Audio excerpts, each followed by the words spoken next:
We look live. We are live. Oh, perfect. I love being live. Heck yeah. We like breathing. Awesome. Yeah. So, as we, get started, we'll start with some housekeeping. One, there is no Hell's Bells tomorrow. Since there were 5 Sundays in the month, this Sunday is the one that we're taking off. So tomorrow, no bells. Also, we are planning a Black History Month charity stream to benefit Black Girls Who Code, which is a nonprofit organization that promotes young, I don't know if it's just Black or POC in general, girls to get into the tech industry and be like creatives in the tech industry, which is awesome. And of course we stream and we're nerds, so we're all about that. Mm-hmm. And we're going to have some giveaways. That everything's backwards, you said. Yep. Just kind of like. Oh, that's interesting. Yeah, I'm looking at the stream and it's well, it looks right from the way I'm holding it, but it's wrong. Don't worry about it. The overlay is fine. It is the Roll20 window that's backwards. Yeah. You see it, Vanessa?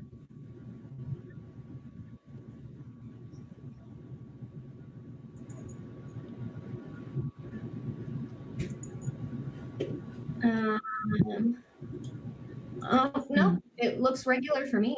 Yeah, it looks all right too. Just me then? Just me. Great. I love these problems. These specific problems. Yeah. Anyway, so we're going to be announcing that in a couple whiles.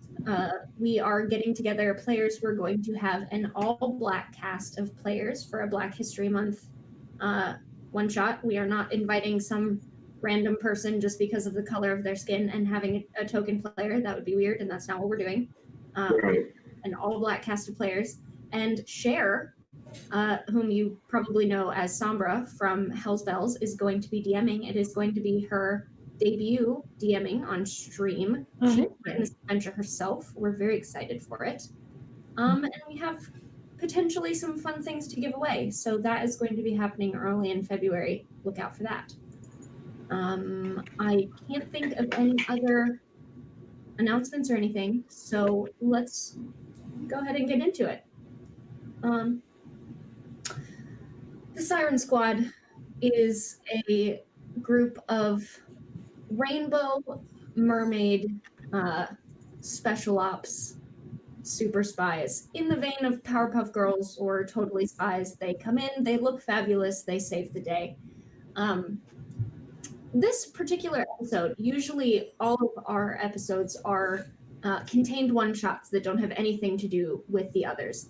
This one in particular, we had a holiday special, and at the end of the holiday special, where they saved the Ambercast Museum from being taken over by Hans Gruber and his gang, they found that the statue that Hans Gruber was after had a mysterious map inside. And now the head curator of that museum, who is Rupert Pufferbottom, he's one of my NPCs, has come to Siren HQ with 2 of his employees to discuss this map with you. So before I start that, I would like first, Rosie, can you tell us about your Siren? All right, so I'm playing Rosie, and Rosie is that small little pink one you see right about there. She comes from a family of nobility, but kind of like put all that aside to help people, and realize that she can get really, really angry sometimes. And yeah, she's a barbarian. She's also the smallest siren, which Jenna likes to bring up every time we do this. Every time. It Every time. Our most petite siren, our pinkest siren, is the barbarian. I love it. And also has one of the highest strength scores. Yeah. Jade, would you like to introduce yourself?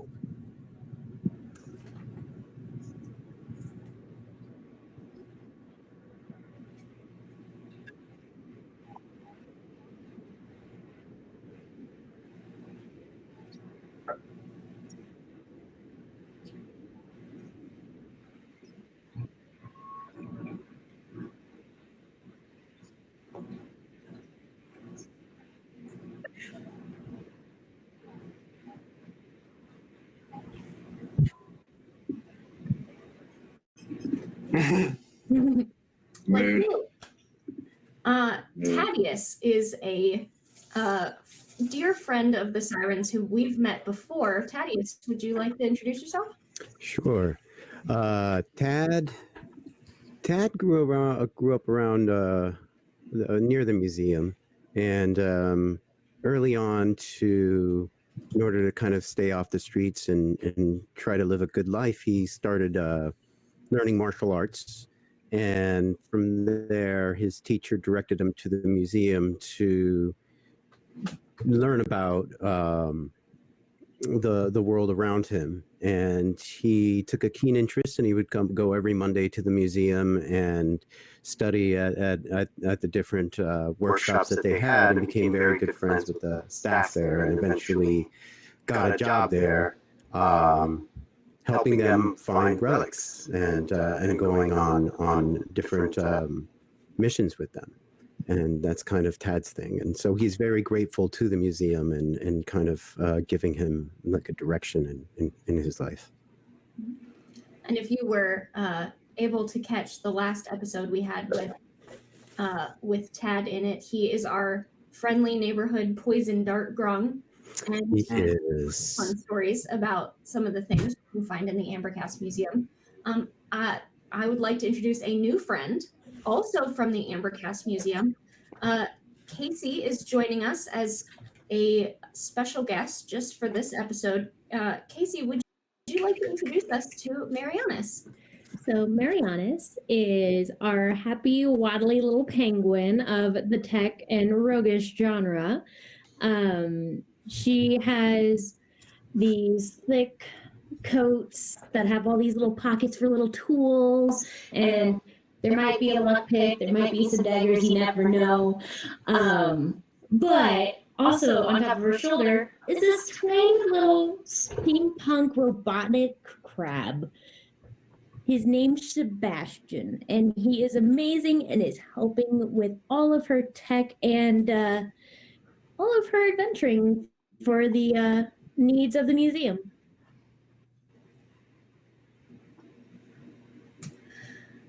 So this is our crew for the evening. You find you find yourself at Siren Squad HQ, and Rupert has shown up with Thaddeus and Marianis with the map as sort of a follow-up. He told you he'd let you know, he'd do some research, he'd let you know what he found. So if you go into your stuff, there is a handout for the map that he has translated it for you. So you can go ahead and take a peek at that. It is a very simple map. It doesn't look like there's a whole lot on it. And Rupert, now I see what the words say, but there doesn't seem to be that much else on the map. And I think I figured out where, well, I'm not entirely sure, if we're being honest, what this bottom thing is. So I don't know where anything else goes. So I'm not sure what this map actually says at the moment or what's on it.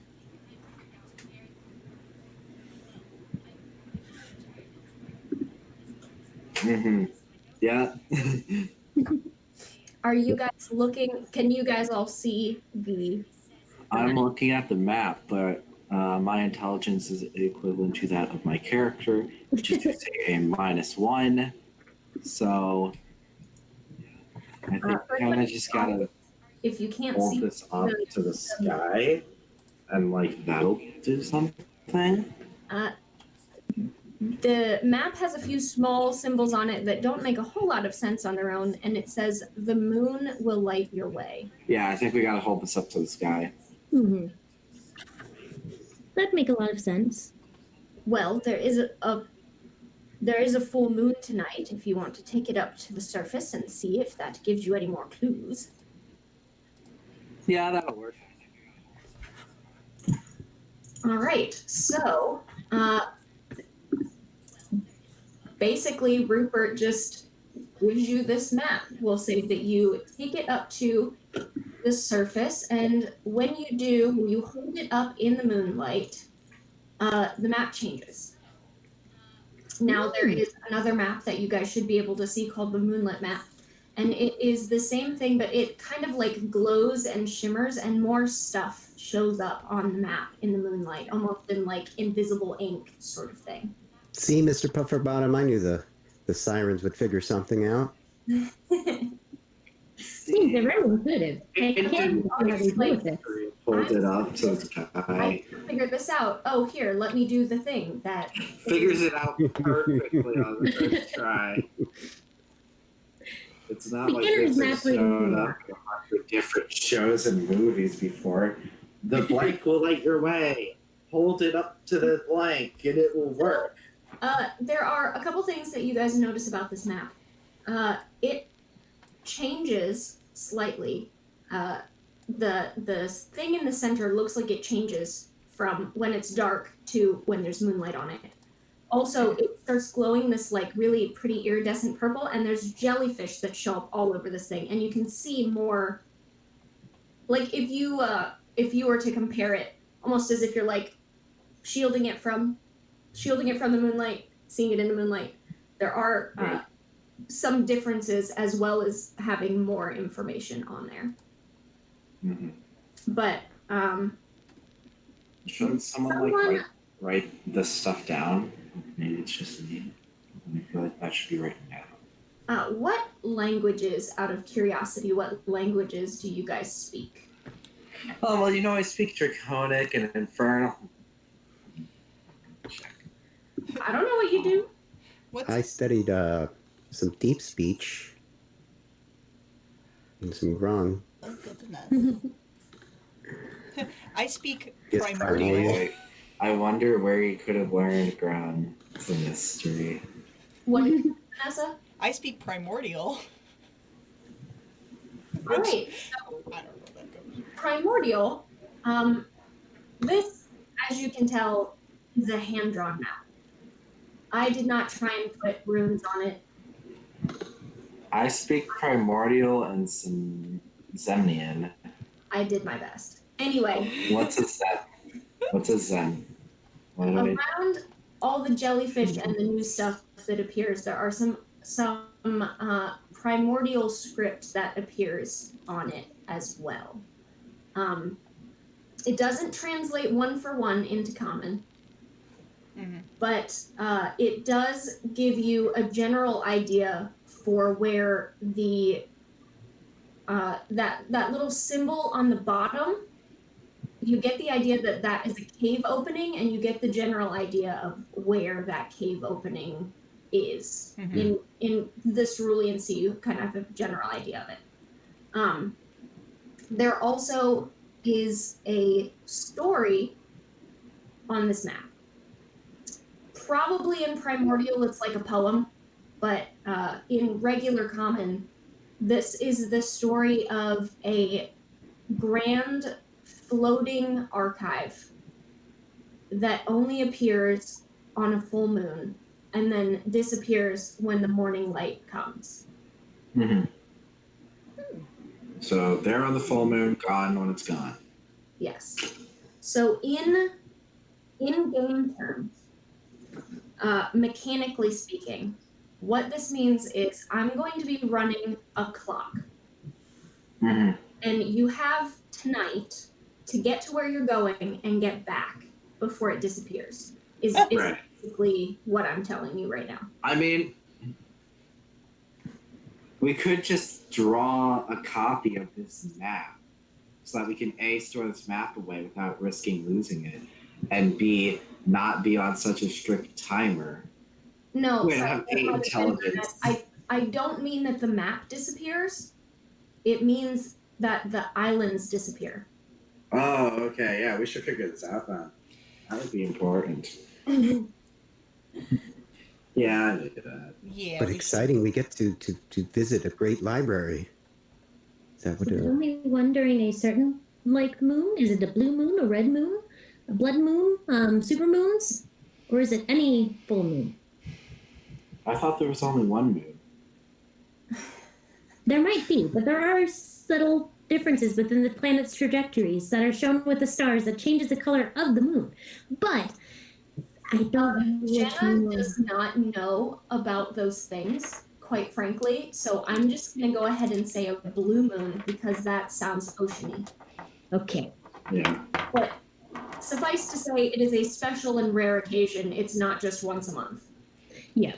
Yeah. So then Marina is going to freak out knowing that it's a blue moon and be like, oh my gosh, that means it's only going to be here for 4 years. Like, this is a once in 4 years opportunity. We got to go now. Right now? Now. Yeah. Let's go. Let's go. We'll figure it out on the way. Come. Okay. Okay.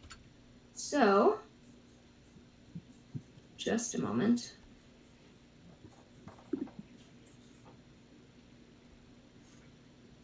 Because I'm putting my clock together. It is already evening enough for there to be moonlight. So right now, yes, a very special moon. The most special. So right now we'll probably say it's 7, and let's go ahead and say the sun's going to rise at 6, so you have 11 hours. Okay. Mm-hmm. 11 hours. What do? Okay. Well. So, get an opportunity like this once in a blue moon. Yes, it's almost as if. Yes. It's almost as if. Oh gosh, the plows are out shoveling snow, so pardon if you hear snow plows through my mic. I can't do anything about that. They're just there. So, I would like a survival roll from someone who's gonna Oh God. Mine is only +1, so I'm just going to tap my beak and say not it. I will do this. All right. And someone can help too as well. So basically what this roll is, you guys are going to find that cave entrance that's on the map. This will determine how many hours it takes you to find it. I'll roll. That is a 17. 17. All right. So it only takes you 1 hour to get there. Like, you look at the map, you guys discern, figure it out. You got this. Totally got this. So One time I got a natural 20. And is? Rupert still with us? we already rolled for this. you already did. It's all good though, because like that was the threshold, so it's all good. So I'm going to go ahead and just put you in that moon tunnel. Is Rupert with us? Yes. Whoa. Rupert's with us? That's what I wanted to do. So that was the marker for the entrance to a cave. So you enter the cave, you go in for a little while, and you can pull up the map and look at it whenever you want. But it looks like the next symbol on the map is probably this room that you come to. There are 3 large, slightly shimmering stone golems. And in the center of them, which it's pretend that they're in perspective, but they're all looking towards this floating, glowing, it's kind of an orb. It is a moon jellyfish. And if you, I can make it bigger so you guys can see. It's like a jellyfish. Oh, it's a literal moon. Yeah. Love it. Yeah. Thanks. D&D is very literal, I'll have you know. Oh, yes, totally. Well, I can do what I want, and I wanted a moon jelly. So Yeah. Moon jelly. it is glowing and producing soft light, and it's just kind of there, and these statues like have their hands up and are sort of like encircling this thing. Mm-hmm. So we kind of just have a jellyfish and 3 statues. We're kind of just somewhere in this conglomerate. Yeah, so A you map. guys are, let's see if I can, yeah, you guys just came in from over here. Is there any writing In the room? in the room or at the base? Are they on like a platform or any kind of script or writing around them? They are not on a platform. This whole tunnel is full of like coral and seaweed and all sorts of things like that. It's very dark in here, which is why the whole map is dark. I go up and I tap the jellyfish. Don't touch the moon jelly. I must. For science! You I touch think that's my line, but okay. all 3 of the golems turn their heads towards you. Like the stone statues turn in your direction.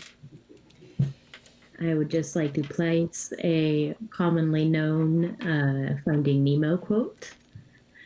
I will not voice it, but we know exactly what I'm talking of.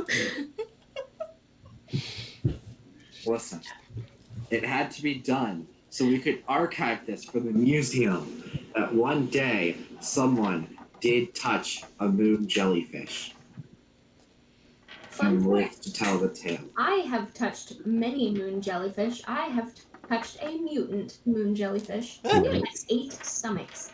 Oh, wow, that's a lot. Yes, it is. Okay, but someone literally has now touched part of the moon on In a a sea jellyfish creature. form. Like, So I jellyfish would like form. you guys to go ahead and roll initiative as these golems worth it. turn towards Rosie. Oh no. If you expect me to feel remorse for my actions, you are wrong and mistaken. Oh gosh, you guys should hear about the Blades game we did earlier. Oh no. god. Yeah, that I do feel partially regretful for. Well, anyway, So I got a 16, so I'll just 16, okay?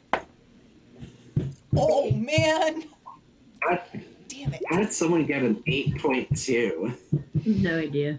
Well, so that means that if it does that because if you get the same initiative as someone else, that factors in your dexterity. Yeah. Oh, Yeah, so it's just a switch. okay. Tiebreakers. Yeah. Right. And then Jade, I got a 23. 23. You Nice. getting in there quick, okay. All right, Yeah, so I'm probably fast. not surprised to hear that Jade goes first. Hey, look at that. Okay. These 3 moon golems turn to you and your friend and don't look particularly happy. These guys are different colors, but I'm going to go ahead and label them anyway just for a little bit more clarity, I guess. Although So they're the same colors as everything else in here. Yes, this really did help us. We'll make this guy green. Look, I'm trying, okay? we're all doing our best here. How will we tell which Oh. one is which without these fun little label button thingies? Now we know. Before we couldn't tell. So without like rolling anything, can I tell that these guys look fairly aggressive towards us? Or We just rolled initiative. yeah. Okay. Well, I mean- in game, she doesn't know that, but in game, yes, they do look. They look angry. Okay. I- Just trying I not just to like, touched- go through and murder hobo. I just touched all the right. thing they were worshiping, and then they Then- stopped worshiping. That can only mean so many things. One of them is reaching for a weapon. And the other one is your sudden but inevitable betrayal. So, what would you like to do? Yeah. it sure would be Let's weird. see. I would like to. Yeah, I'm just gonna go ahead and I'm going to go up here. Oh, I don't know what their reach is. Oh no. I'm going to swim up here. So I will tell you, these are actually technically medium Okay, contracts. okay. So I'm gonna swim up there, and I am going to take a shot at the orangey boy with my crossbow.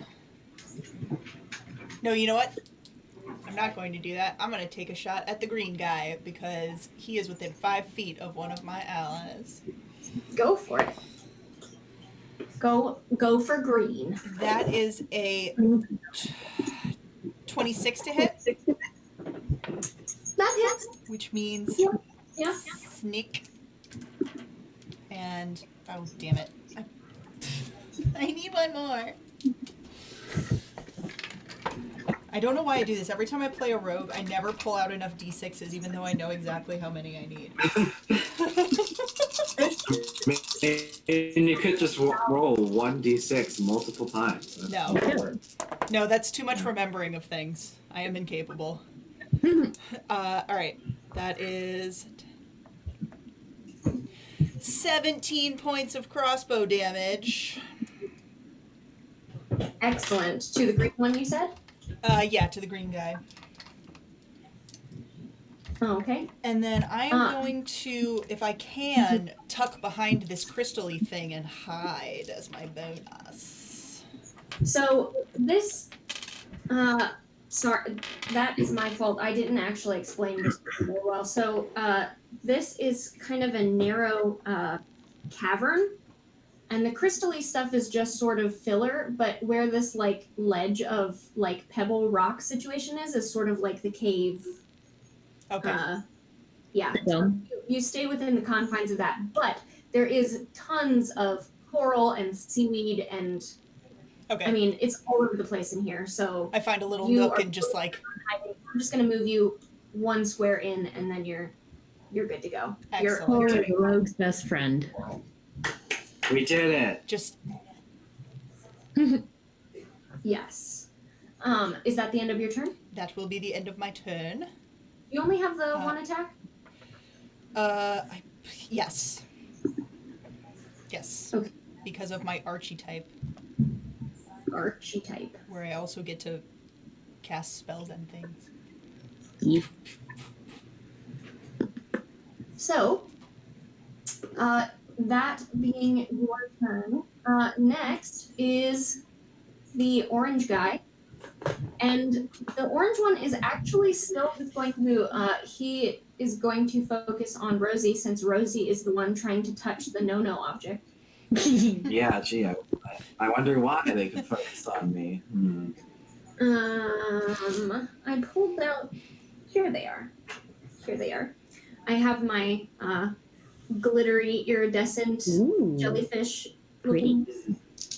looking die. I actually Ooh. I'm ready to die today, are you? Ah, yes. Maybe be prepared. that I'm gracious, sorry, hit my mic there.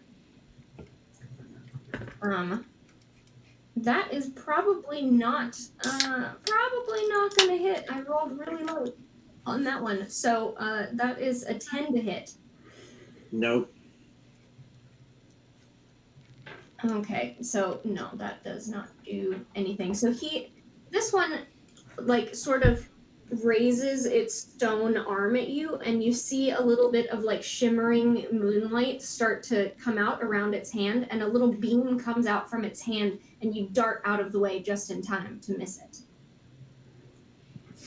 I guess you could say something was fishy about it. No, something fishy about you. Rosie, it is your turn. What would you like to do? All right, so orange boy over here. Is this orange boy? I can't tell which one you're calling orange boy. I'm a little colorblind. Oh, I didn't realize you were colorblind. Okay. I'm not. I was joking. Oh. I'm not actually. Don't. I'm ASD, but I'm not colorblind. So orange boy over here, he fires that beam, and I'm like, you know what? I just wanted to touch the fish. That's it. So now I'm mad about this. I thought we could have been friends. And he does this to me. So you know what I'm going to do? I'm going to rage. I can't believe you've done this over a fish. I can't believe you've done this. And now I go over here and I swing my great axe at him. Like, I do not care because I don't. So when you roll for that, and you would think I was making this up, but it's a natural 20 again. Excuse me. All right. 2 nat 20s in a row. This is going very well. I'm serious. I could show you in the box. Like, I'm not sure how well There you you can go. see that, but So- it's 20. Just as a reminder for how we do criticals here, we do it the same way that High Rollers does, where you do max damage on your dice, add your modifier in, and then you roll on top of that.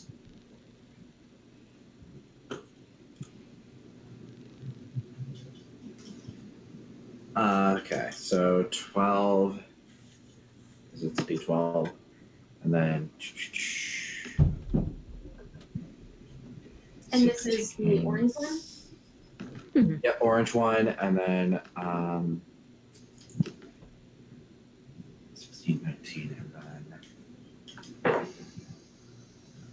21 damage. Nice. Yeah. Pretty good for one hit. Ooh. All right. And do you get a second attack? I do. So I'm gonna try and grapple the orange one and slam him into the ground, which we all know to be my signature move. Thank you for watching last stream. That was fun. Yeah, exactly one frame of doing that one time. Now it's your signature move. Honestly, Yeah. I'm good with that.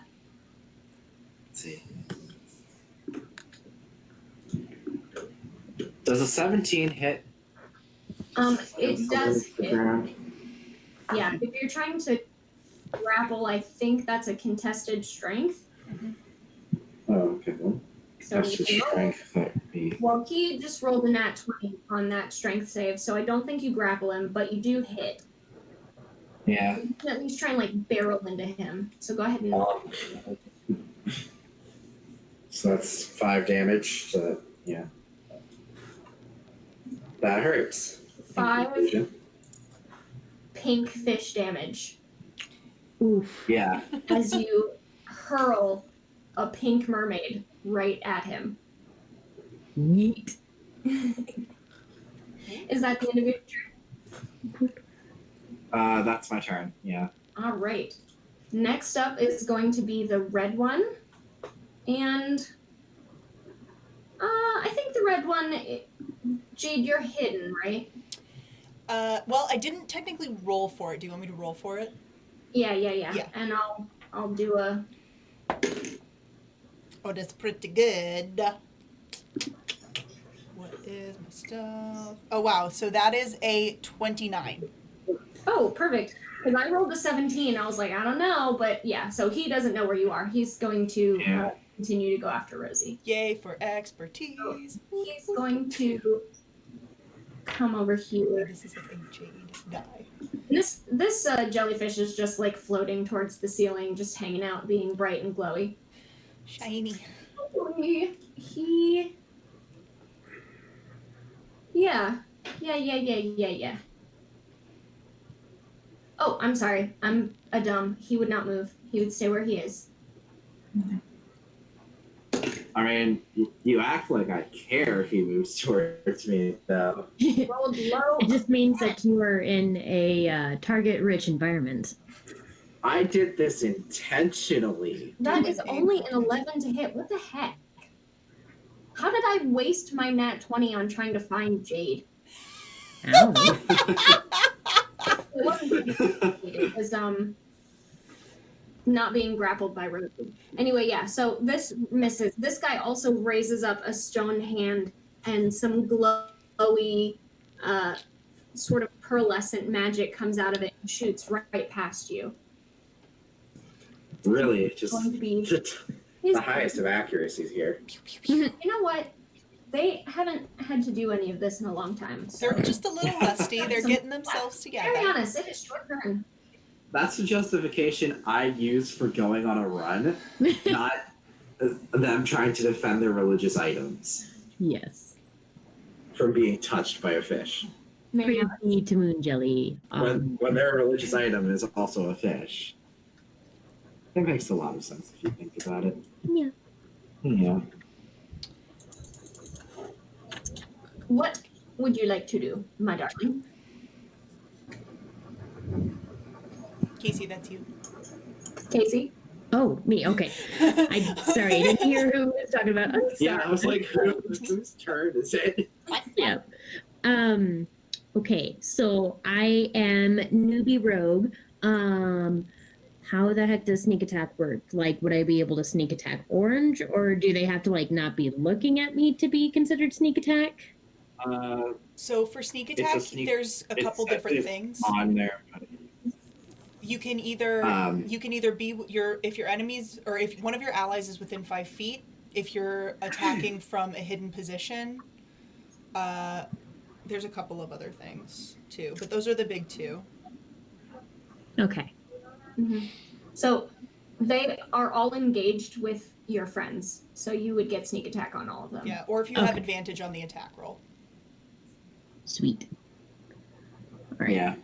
Then I'm going to use my short bow, and I am going to shoot a sneak attack at Orange Boy. Sure. I love that we have 2 rogues in this party. Yeah. Does a 23 hit? Okay, well that hits. We're Yeah, just, that, like, that would rolling. hit. Right, so we have 17 damage for sneak attacks. All right, and you said that's the orange one? Yep. Nice. Yeah. And then I am going And to. plus 6 piercing? I believe so, yes. Nice. And then I'm going to move over here and try to hide in the coral while still having vantage point for another shot next round. Sure. So the rest of you guys, like, notice one by one, your sneaky friends just disappear. They're just gone. And you're like, another day in the life. I do this sometimes. Well, if you to assume I exist. Oh my god. That's a quote right there. All right. Add it to the quote book. Next up is the green guy. And the green guy, I'm sure you'll be surprised to hear, is going to try and attack Rosie because she's right in front of him. Mhm. Oh man, who would have guessed? Oh, yeah, I know. The horror, the tragedy. It's not like I have 104 health and 17 AC. That would be terrible. Well, you rolled a 2, so Oh I think- goodness. probably What? not that. My AC is 17. I couldn't hear what you said, but I said he rolled a 2. yeah. I have not gotten a single hit with these guys. Have you noticed that? You know what? It's just because I'm invincible. Let's just call it here. Session over. Audrey I'm wins. invincible. It's your turn. This is so exciting. I get the fight with the sirens. All right. I'm just gonna stand over here, and this guy over here just looks a little tough. So I'm gonna jab him. With my. I have a dagger. Does poison work against these guys? These guys are made out of some like stone, so they don't have like skin or anything to soak in poison the way a humanoid or a beast would. Would a 22 hit it? The 22 would hit, yes. All right, so let's start doing some damage. This was also a sneak attack because 3 rogues. I kind of grew up, a little, you know. Three rogues walk in chains. My- No one survives. My regular dagger damage. Hello. That was just my regular dagger damage. Did the sneak attack come out? There's the sneak attack. And then I have a second attack, which then I'm just gonna smack it with one of my webbed hands. Yeah, smack it. Actually, I'll there we go. 25. Flurry of blow. Yeah, 25. Yeah, I'll burn a key and do a flurry of blows. Why not? I was just Rogue monk? I mean, Yeah. really realistic. Nice. Alrighty. So flurry of blows. I got one more left for that flurry of blows. 13 hit. All right. And I don't know if that'll hit. A 15. 15 does hit. All right. Then another flurry of blows. And slow. And let me see. Dagger. Flurry of blows. Flurry. I'm actually missing one more unarmed strike. Sorry about that. So I'm just flapping my flap around. There you go. Another 13. All right, another 13. And this thing is starting to look rough. You can see it's there's cracks going throughout it, and you can see like little bits of rock are starting to chip away where the dagger's coming through, and like it's it's not looking great. All right, Rosie, I got him. And that's Yeah. Yeah, says an unknown voice in the distance no one ever realized existed. like a little in the shadows. Yeah. I So realize I have all of the health now. quick question before we go on to the next round. Thaddeus and Marianas, you guys are both adventure archaeologists for the museum. Do you guys frequently work together, or is this your first time working together? I believe we worked at different divisions. I think I was more so the archaeologist that went out into the field. Yeah, I never really got a chance to work with Marianis. She was always sent out in like all these technical jobs, and I usually do kind of when they send to crawl down little holes or little caves and do the a little more kind of hands-on recording and mapping things out. I never got into her field of work.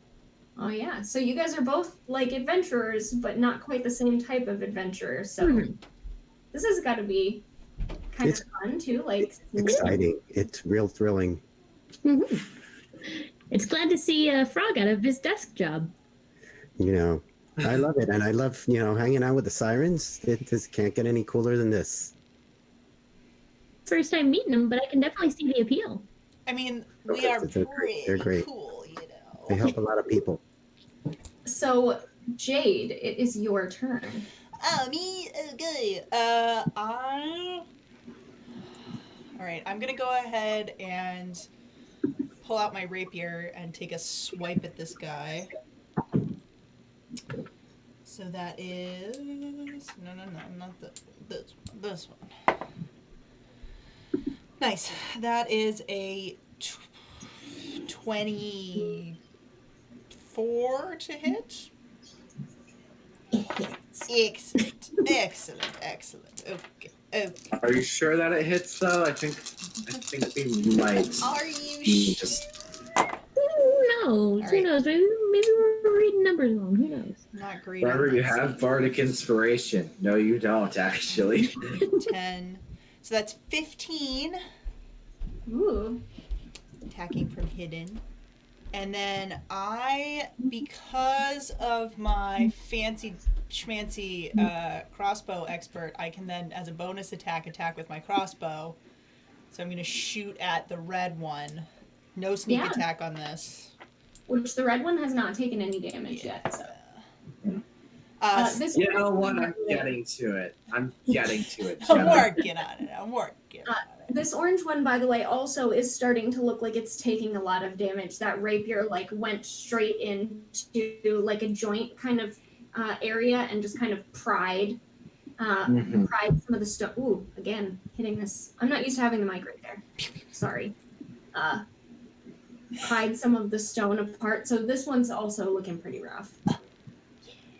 And go ahead and take your second attack. That's another 24. I think I'm doing that math right. Also hits. Yeah. All right, so this is just straight attack. Which is... Wow, I'm so dumb. I'm not adding my modifier to any of this. Which is only +3. So that one is going to be 6 damage to the red one. And there should be another 3 to that orange one that I did not add. Oh, good. Yeah. That's all good. That's all good. I was so excited about my sneak attack numbers that I forgot that there's like more. Yep. I feel that. It'd be like Don't that. worry, I've done that too. Did a lot. All the roads are just like, how dare we forget the real numbers and not the sneaky stab skills. Just so excited Yeah. for my sneak attack. The other stuff Yeah. doesn't matter. It's not really. All fun. right. So next up is going to be the orange moon golem, and it is going to turn around. I think. Now that Jade is exposed. And Oh no. Oh no, the indecency, the disgrace. yeah, it'd be like that sometimes. I do. Chill. Ooh, finally, that one's definitely gonna hit. Okay. 19 plus 4. Yeah. Ooh. Okay. So this time you see it raise its hand and that same like shimmery white sort of magic comes out and the beam hits Jade straight in the chest and Jade falls asleep. I'm sleeping. Oh. You are We don't like the sleep beam. It is same as any other sleep spell, so someone can wake you up. You're not unconscious, you're not dead. Just you sleeping. I'm just really tired. Shh. Go to sleep I'll now. put a little tired face on you. You Aww. You slipping. You deserve tired award. So that is going to be his thing. Rosie, it is your turn. Yeah, violence. In case you can tell, that was Rosie's defining character trait, screaming violence very loudly, and then things happen. You've got to be kidding me! No. Is it another gnat? Another one! I'm not making Rip. it up. It just landed in the box. I swear it's weighted, but that's a good place for it to be No. weighted. Where did you get that die? Just I curious. got it off Amazon. I could show you the dice that I got. Like, I got it for myself as a gift. Because I was kind of just like, you know what? I need to do nice things for myself. And now the dice are doing nice things for me. Treat yourself with 3 nat 20s. I'd say Yeah. definitely a treat. Yeah. Exactly. All right, so who are you attacking right now? I'm attacking the orange one, and then that is 28 damage. Sweet. Yeah, this thing's looking real rough. I hit it again. Cracking and little chunks of the stone are kind of falling off and floating around through the air. Mm-hmm. I hit it again.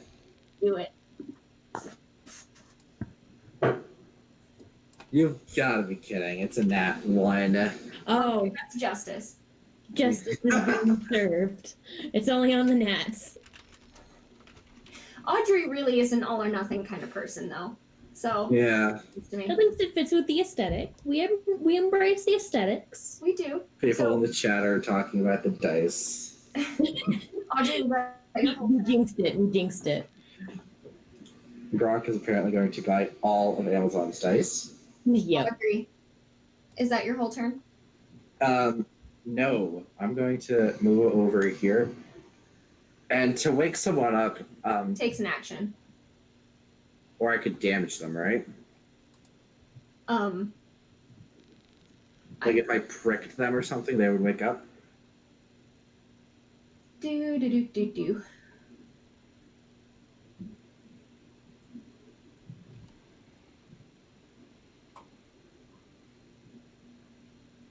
Yeah. If they take damage, or if you use an action to shake them awake. Great, because as a bonus action, while I'm raging, I can just do 3 damage. So it's time for some friendly fire. Friendly No, fire for your friend that is Melee. So I think you have advantage on it because she's asleep. Yeah, I do. Now watch as these are both nat ones. What's your AC? It is 15. Okay, well, I definitely hit with a 21, so take 3 damage and wake the hell up. Yes, you do. Okay, so just set this scene for me for a moment here. You guys are in a dark, coral-filled corridor. There are 3 large stone moon golems and a floating moon jellyfish in the middle of the room. Right. You just Well, you see, smack I him have with it. spikes that occasionally just show up when I'm angry. And I go up and I like start like gently tapping her face, like, wake up, let's go. We have a thing to do. And I accidentally prick her with a spike. Just accidentally. So, Jade, you wake up with a little prick in your face, and Rosie is like standing over you, smacking you in the face. Man, I'm awake. It's fine. Jeez. Ah. Fine. Violent. It's fine. Who needs a cleric when you can just have the barbarian hit them harder? Exactly. Who needs a cleric when you can have violence? Who needs help when you can awake someone with damage? So next is the red guy. And I think the red guy is... What is he going to do? What? I think he actually is going to come over here and he's going to attack Tad. Why I not? left my friend. Oh boy. Equal opportunity attacker. Oh boy. Statues are an opportunity here, you know? Yeah, you know. Math? That is only a 12 to hit. Nope. I'm too small. Too small, too quick. Once have I hit, and that one time I just put Jade to sleep for less than a round. Yep. Yeah, I immediately pricked her back up. Like, let's go.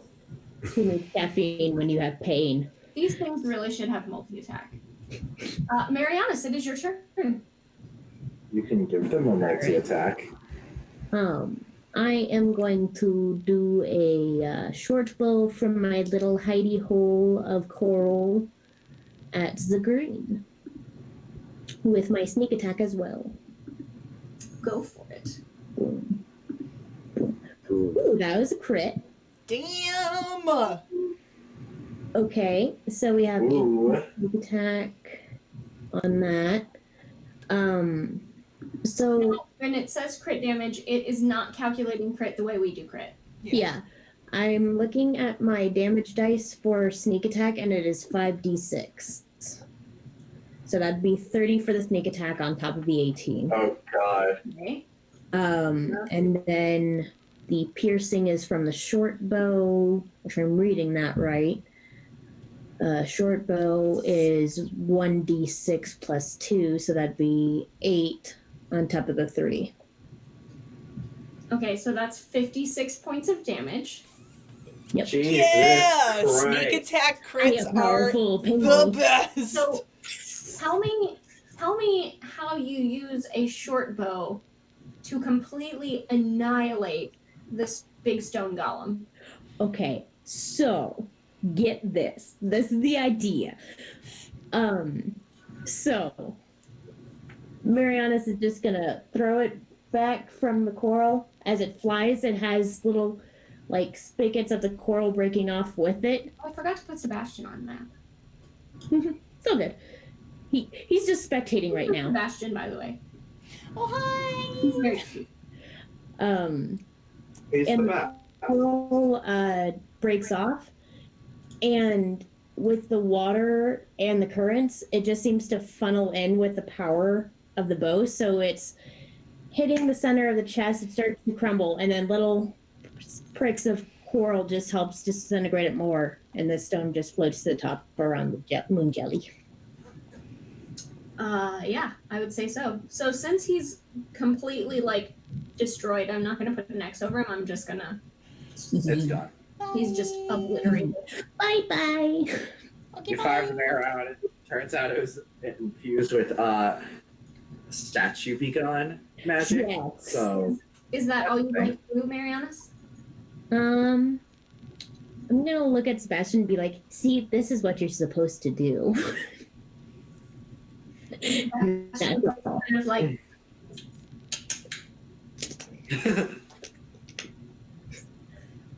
all right.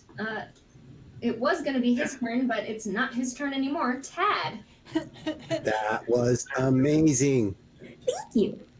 Right, Tad turns around, and looking at that red statue. All right, my friend.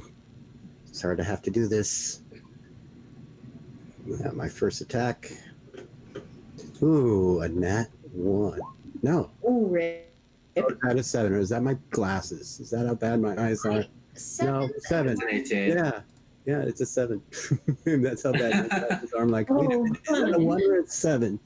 Hold on, let me put on my auntie glasses. There we go. Now I Some can dice, see I a swear. lot better. Okay, wonderful. Great. So that hits. Alrighty,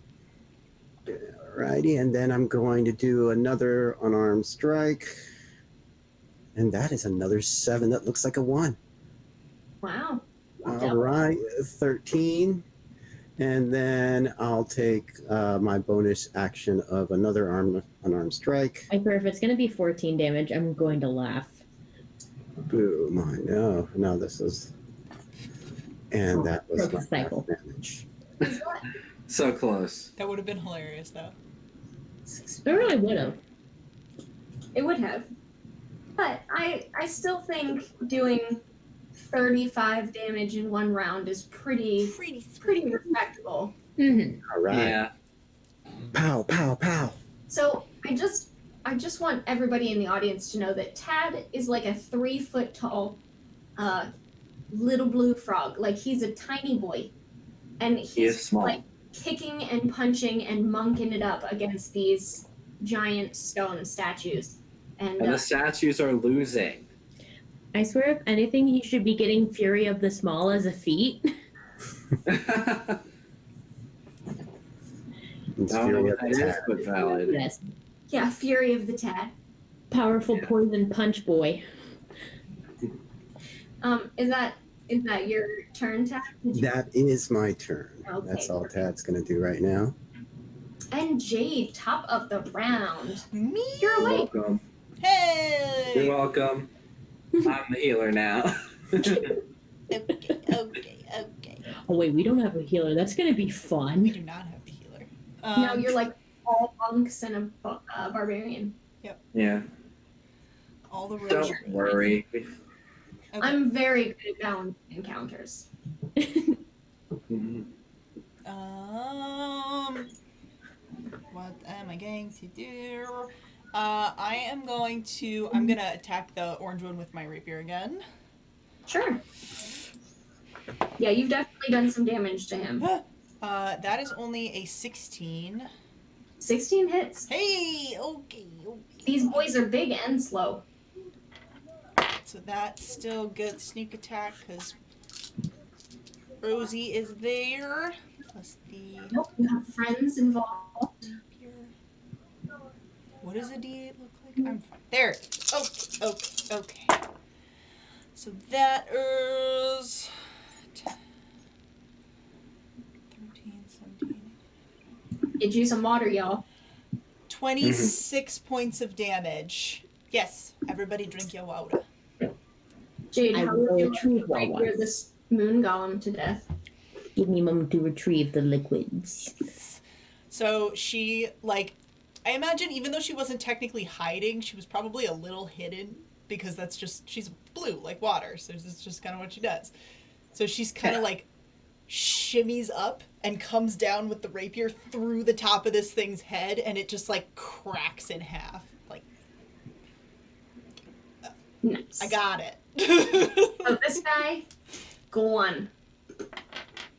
All right, and is that the end of your turn? I am going to swim over to here Sure. against this guy. All right, and then it is no longer the other moon golem's turn because you cracked him in half. Half people don't get turns. What you doing, girl? I'm glad that each half of him doesn't get a turn. You know what? That That's would be discrimination against halflings, and I will die on that. The only way that he would get a turn for being half of him is if someone rolled or cashed in channel points for that wild magic and it landed on the one that turns you into multiple tiny versions of yourself. Oh, I Yeah. remember that We one. can have mini Tadises. Depends on That would be roll. great. Captain, I mean, no points. I almost have enough for another wild magic surge because for those of you that remember, I triggered a wild magic surge last stream too. That was a fun one. One time, someone got the wild magic surge that splits you into 3, and we had Citrus, the lemon shark, Yes, that was what I was trying to remember. and Citrus. We split into 3 tiny citrus like. Oh. Aww. It was Please tell me that it was lemon, lime, and orange. Well, they were all versions of citrus, but yeah, it was adorable. it was super cute. We accept it. And then they Okay. started dancing. Rosie. Oh. So let's talk about your turn, friend. Hey, what's up? It's me. I'm like 4 for 3 or something. I don't know. Hey, I don't it's remember what I said Rob. Rosie's height too. I just said it to small. Small being. Size settings small. So Yes. are you attacking the last one? Yes, I am. Let me move over there. There we go. Now I am ready to absolutely crush this man's. And you are flanking. You'll never guess. You'll never guess. Nat 20? You'll love to see it. It is a natural 20. I still believe that it is weighted, considering how many nat 20s you got in a row, and then I got can- another. No, I can look for the dice and then put it in the Roll20 chat so you can see, like, it's not weighted. Like, it's just my luck right now. I Which wish I makes had sense that because in another game. Yeah. So 12, 19, and then I got a 12 on a d12.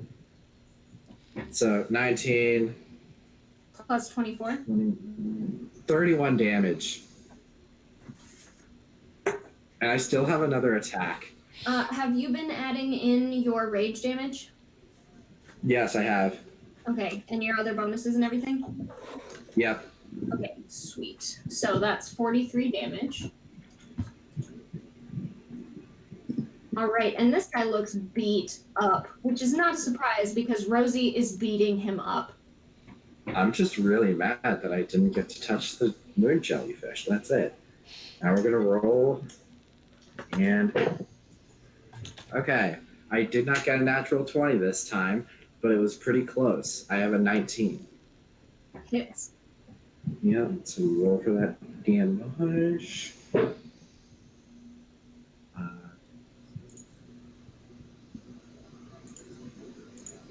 I know math. I feel that. 6, 10, 13 damage. 13 damage. All right. This guy is hurt. Now, It better be. Wait. oh, yep. Bonus action, spikes, 3 damage. Okay. As it just kind of ping into his stone exterior. Yeah, like accidentally scrape him as I'm swinging. Mhm. He is going to try and pull out a long sword, and Ooh. who is he going to attack? Probably the one who keeps doing critical damage. Ah, dang it! Why? That's only a 9. Woo! Rip. Hey, I I'll got water during. borrow your dice. I can send the link. Hang on. Oh, gracious. So yeah, he tries to swipe out at you with the long sword, but you guys are like harrying him on every side, and you seem to just be like moving around everywhere. And he's made of stone, so this big slow thing is like trying to swipe through the water with this sword, and it's just not.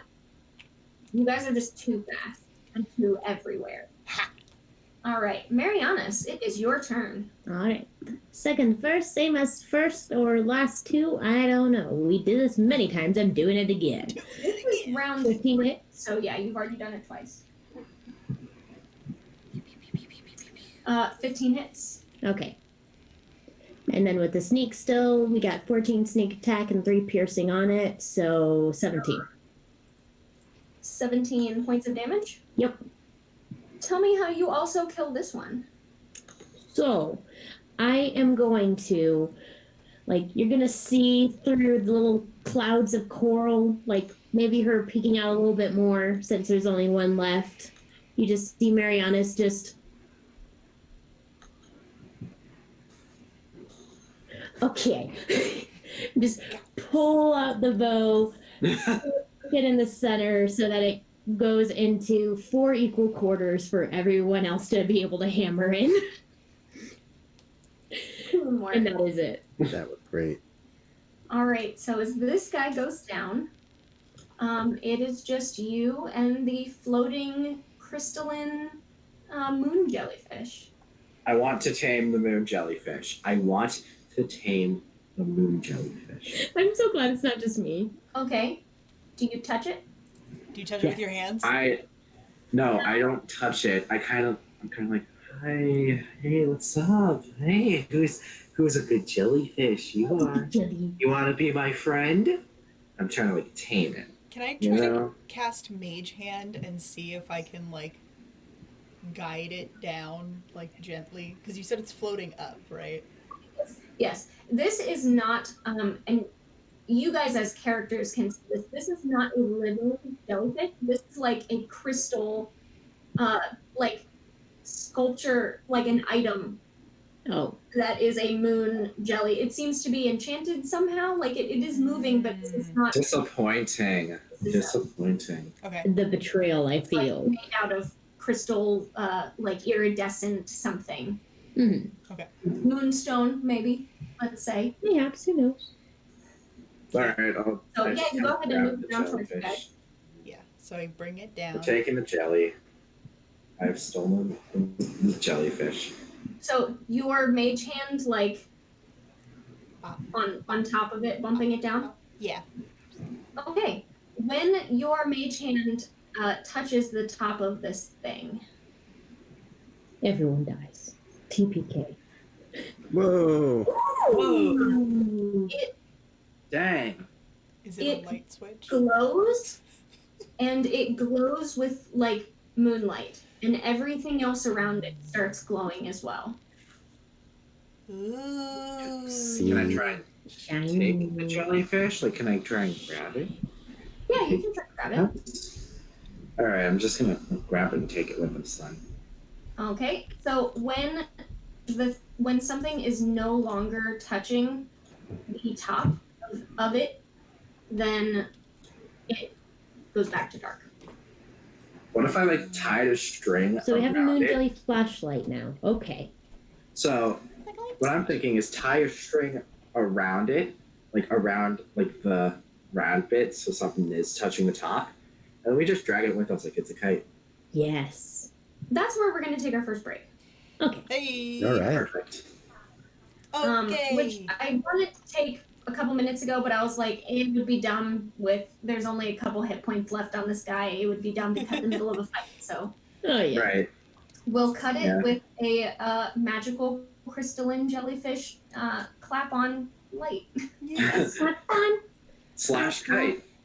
All right. So we'll try to keep it to 5-10-ish minutes probably. So we will see you guys very soon.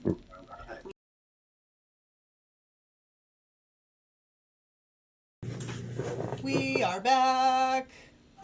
Back, back. Hey, that's good. Back. Hello, humans. We exist So- once again. Yeah, our intrepid heroes just fought a bunch of giant stone moon golems that were pointed up towards this crystalline magical object that looks like a moon jellyfish. And as our party tried to get the moon jellyfish to where they were, they realized that when you touch the top of it, it lights up like moonlight, and in the moonlight, it lights the cavern, and all of the coral and seaweed and reef stuff in here all lights up with it. It turned to a disco. It does. So, knowing that, what would you like to do? I slap the top of it. I just give it Slap at a fish. Strobe light effect.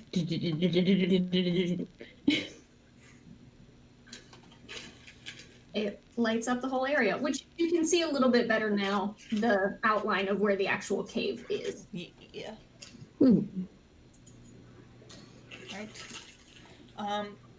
Well, I guess. And this moon jellyfish like token thing should be movable by all of you, I think. Yeah, Yes. it's showing that I can move it, so We've tamed the jellyfish. we have. Your crab token should be as well, by the way. Yep, I can move it. Okay, so yes, cool. Mine has been movable, yes. Thank you. So what's next?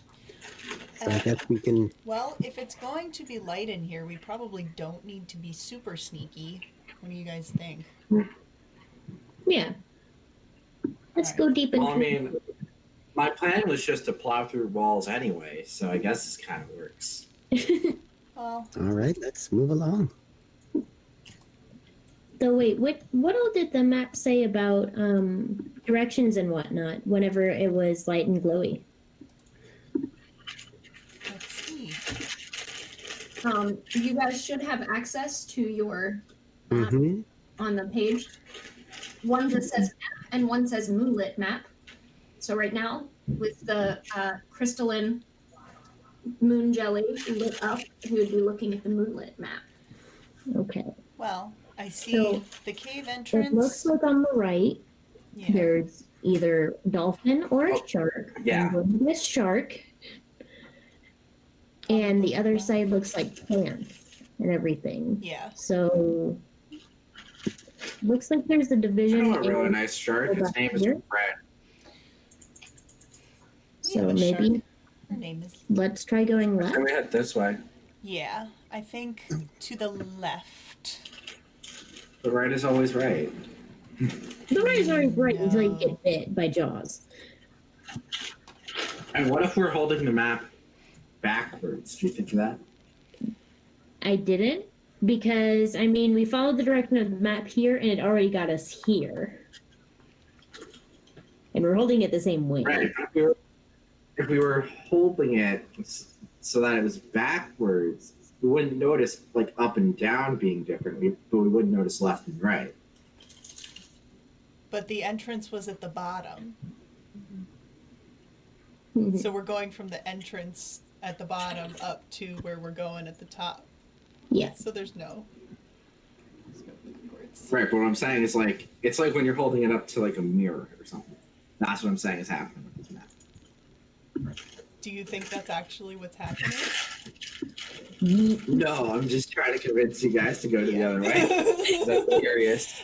Okay, we're gonna go You to know the what? left. Let's Well- split the party. Oh God, no. If there's anything in the map with the purple light has those two little leaf-looking things across from the shark, but on the unlit map it also has those two little leafy things, just in a different direction.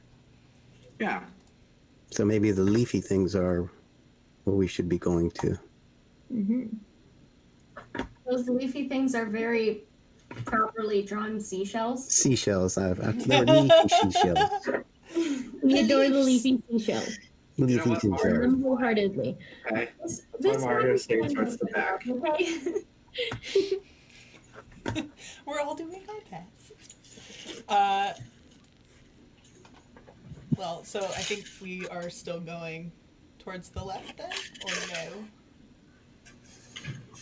Okay. I'm just telling you, not all sharks are bad. So you really take making the left stigma. path, I know, and we have on the left six. path, you swim over top of hundreds of closed oyster shells, What if we turned off the light? and nothing seems to happen. Do you turn off the light? No. Yeah, let's turn off the light. No. Okay. Do. So, I'm trying everything, okay? and when the light goes off, all of these oyster shells open, and boiling, bubbling steam starts pouring out from between them. Turn on the light! Turn on the light! Lights back on. Lights back on. Lights on. I was curious. I know you saw the curious get us boiled. Let's not be. I mean, I did stab Jade earlier, so I don't think I care too much about friendly fire. Well, you should. You're a siren. You have siren standards. Yeah. All right. But I'm also an Audrey first. Let's see. You guys are. Jade is not quite in that section yet, but all the rest of you are. Yep. So I need you guys to make a DC 10 dex saving throw. Natural 20. I made 10. Oh, I'm sorry. It's not DC 10. I lied. I'm looking at something else, but it is a dex saving throw. All right. Ooh, Oof. it's getting hot. 24. All right. Let's see. Okay, so.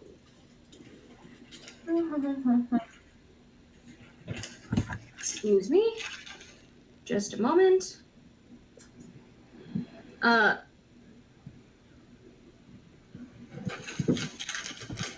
So, when you guys turn the light off and these oysters open up, you see in some of the oysters, and there are hundreds of these oysters, but there are tons of little steam memphits in the oysters that start pumping, like the second the oysters open when the lights go off, start pumping this boiling steam up at you guys, and basically starts trying to cook you. So I got 24. Rosie, what did you have? Natural 20. Natural 20, that definitely saves. So you guys take half damage. You take 25 heat damage. That's half. Very honest. You did not save. So you take 50 heat damage they're little, they're very small, but there's so many of them that all this steam starts billowing up all at once. Quick question though, if you're a rogue, don't you have like evasion? Yes. I have no idea. Yeah. As a monk, I There's do, evasion. so I don't take the damage. Oh yeah. You have evasion, you take active. So you take 25 as well. So Rosie's like, so what happens if we turn this off? Box the crystal. The moonlight goes out, these things open, you all get cooked like lobsters and just nope, back off, back on. I had to know for science. The science could have waited until we were out of the tunnel. I think maybe. Okay, but archaeological findings. I think that's my bit to say, but I'm being a boiled bird. Rotisserie chicken isn't too bad. I think that maybe we need to, do the science when we're not worried about us being part of the science. Yes. Because unfortunately, there's nobody here who can, heal us if the science hurts us. Unwilling participants are the best scientific participants. I would like to remind you that standard gear for sirens, part of that is a greater healing potion. Yes. You guys should all have one. Oh crap, I don't think I ever. Hang on. Yeah. Oh, You can and get one now. He got experiments. Wait, You have one for an what's the experiment. standard gear? So I that's think we're- not like, that's not going to restore your whole life, but it's something. It's not. I know, but what's the standard gear? Because I think on the first Siren stream I was on, we were supposed to go over what gear I was supposed to have, and we never did. And I've just had the wrong things this whole time. Oh, that's fun and exciting. Yeah. It's in notes, and it's also pinned in the Discord channel. Okay. Hang on. Yep. So anyway, what I would you guys like to do? I think we're on some kind of time limit here. Do you think we might Yeah, let's speed go. up and just see if we can Yes, we should. move We a should little faster? definitely do that. All And right. now it's like a door. And I think the next thing on our list was a Doris looking thing. A door type thing. It does look like a door. I see it. Yes. Dora, the archaeologist. It's like an arch or like a Yeah. portal looking thing. Now we're playing with It portals. is a portal-looking thing. Yes. Not a leafy portal. No, All no, right. it is not. And it is currently lit up. So you guys go through the portal? Yes. Yes. Okay. Yeah. We trust in the light. Yeah, why not? So when you arrive through this portal, you are actually floating up in the air above the Cerulean Sea. Mhm. It is still a beautiful full moon, and there are tiny floating islands, rocky islands with grass on them, floating at different levels in the air, high above the sea, with a beautiful full moon right over you. And you can see on some of these islands, you guys are here, by the way, you came through this portal. Ooh. You Okay, can- I was alt tabbed, but this is real cool. Oh, thanks, I made this one myself. Yeah. Well, I Nice. make all of them, but you know. Yeah. What's problematic about it, Gronk? That they could fall? No, Oh, I don't. You know might what's be really worried that we problematic? can't You let me breathe. touch it. So anyway, on some of these islands, there are little cherry trees. There are small glowing mushrooms everywhere. On some of the islands, you see pools of water, and there is water bubbling out of some of them and falling like waterfalls down over the Cerulean Sea. It's absolutely gorgeous here. And floating around and above in columns above these pools of water are little glowing things. They're small, so you probably can't quite make it out from where you are over here because you're not on the same island as any of them. You guys can put yourself on the map if you want to. Where are we? Right here? Yep, you would be up there where the portal is. See.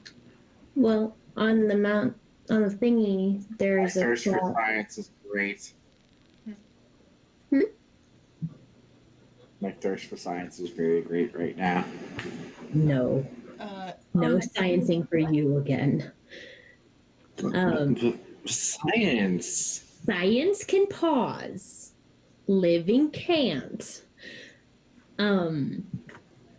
But there is a thing on the map after the portal that looks like cliffs with jellies on top. So I'm thinking that's probably where we're at. That is where you are. Fantastic. You also see floating around, there is, it looks like a woman, and she is pearlescent, almost see-through, almost ghostly. This very elegant, white, completely white jellyfish woman just kind of lightly floating, and there seems to be a bunch of her around. Can we wave one over? You wave, and one of them waves back to you, but they stay on their own. They seem to stay on their own sections. Maybe we should go say hi. Yeah. Ask them for science. directions. For science. So you guys, for your own sakes and for the sake of the audience, the Sirens, obviously Marianus is a penguin Aarakocra and Tadius is a grung, so you guys both have feet. But the Sirens are all a special homebrew race that Kat, who plays Coral, created herself. So the Sirens are all mermaids. They have tails, but they can do like a 13th tail situation and have legs for a short amount of time. So you guys are capable of walking right now. It's not what you're used to. It's a little awkward. but you kind of like do the Barbie fashion transformation to legs with like little fins off the side sort of thing. Yeah. So to get from one place to another, you are going to need to jump because these are separate floating islands. All right, parkour time.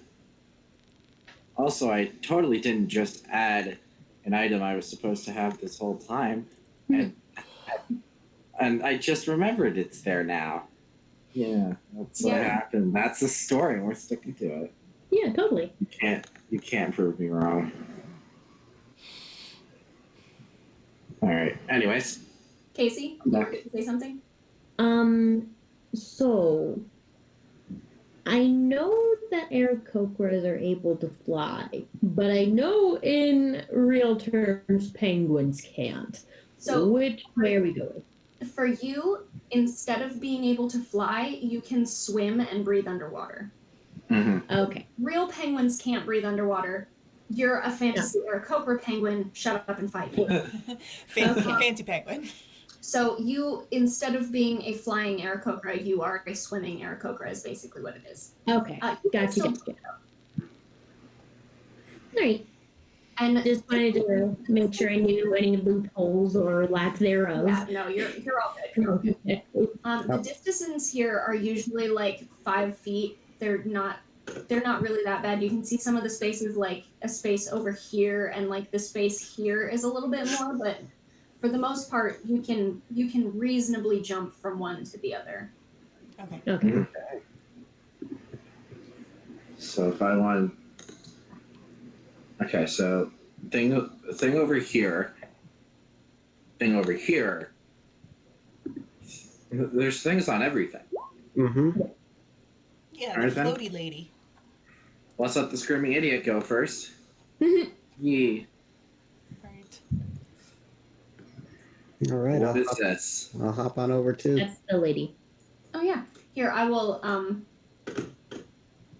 be on the right layer. How about that? I will embiggen her a little bit so you can see.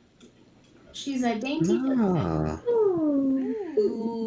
Kind of looks like a jellyfish. hello, jelly lady. Hi. Oh, hello. We're from the museum. We're explorers. Explorers? Excellent. It's been such a long time. My name is Astoria. I am the archivist here at the Floating Archives. How may I help you? Well, we've never been here before. We followed this map, and I showed her our map, or whoever's holding it, show the map. We're following this map. We were just wondering where it leads. Oh, excellent. It has been many years since we've seen that map.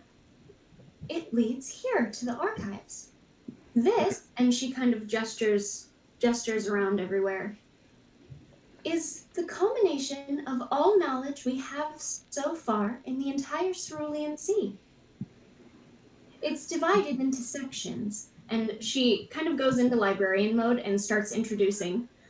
I am the history section, and over there is the Astoria of fiction, and over there is the Astoria of, and she's like kind of showing you each different little island portal is basically like a different section of the library. I want to poke Tad really quickly and be like, hey, she seems like your kind of lady, huh?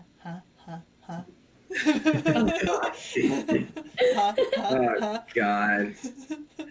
I mean, for all this knowledge, they sure don't know how to build an effing bridge. From one place to the other. The question Here is, to here. Where to bridge? Why we gotta jump? How do you access the information? Oh, of course. And she turns, and now that you guys are over a little closer, you can see the bubbling like pool of water that has the column of something over it. Those little somethings are slowly floating around.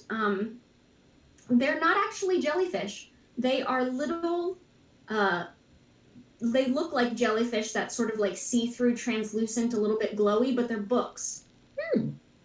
And they're books that are like kind of floating around the way jellyfish do.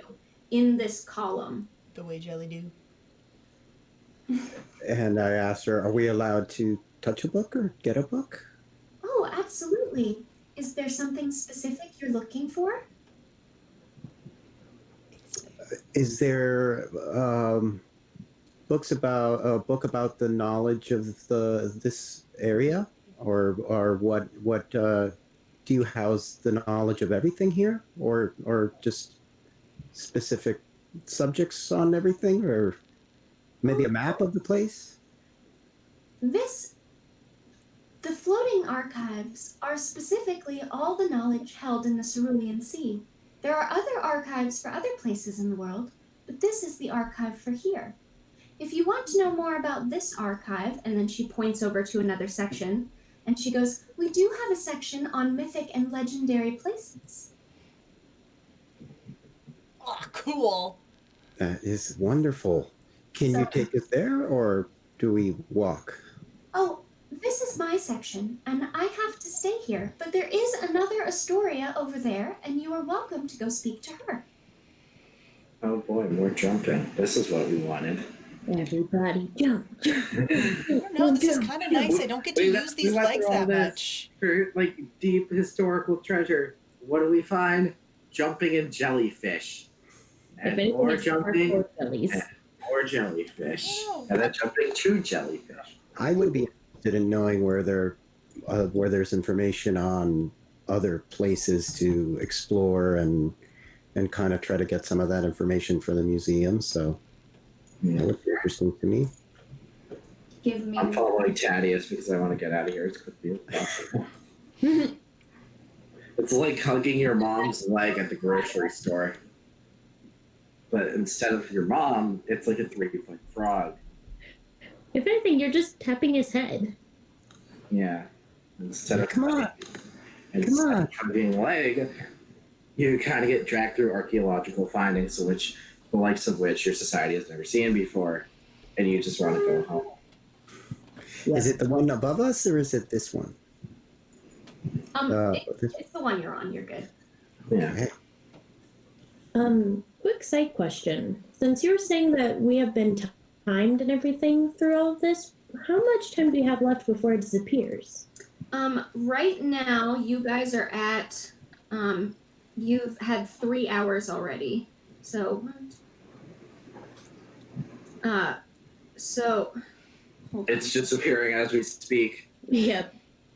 The grab below you starts to disappear. There's nothing you can do.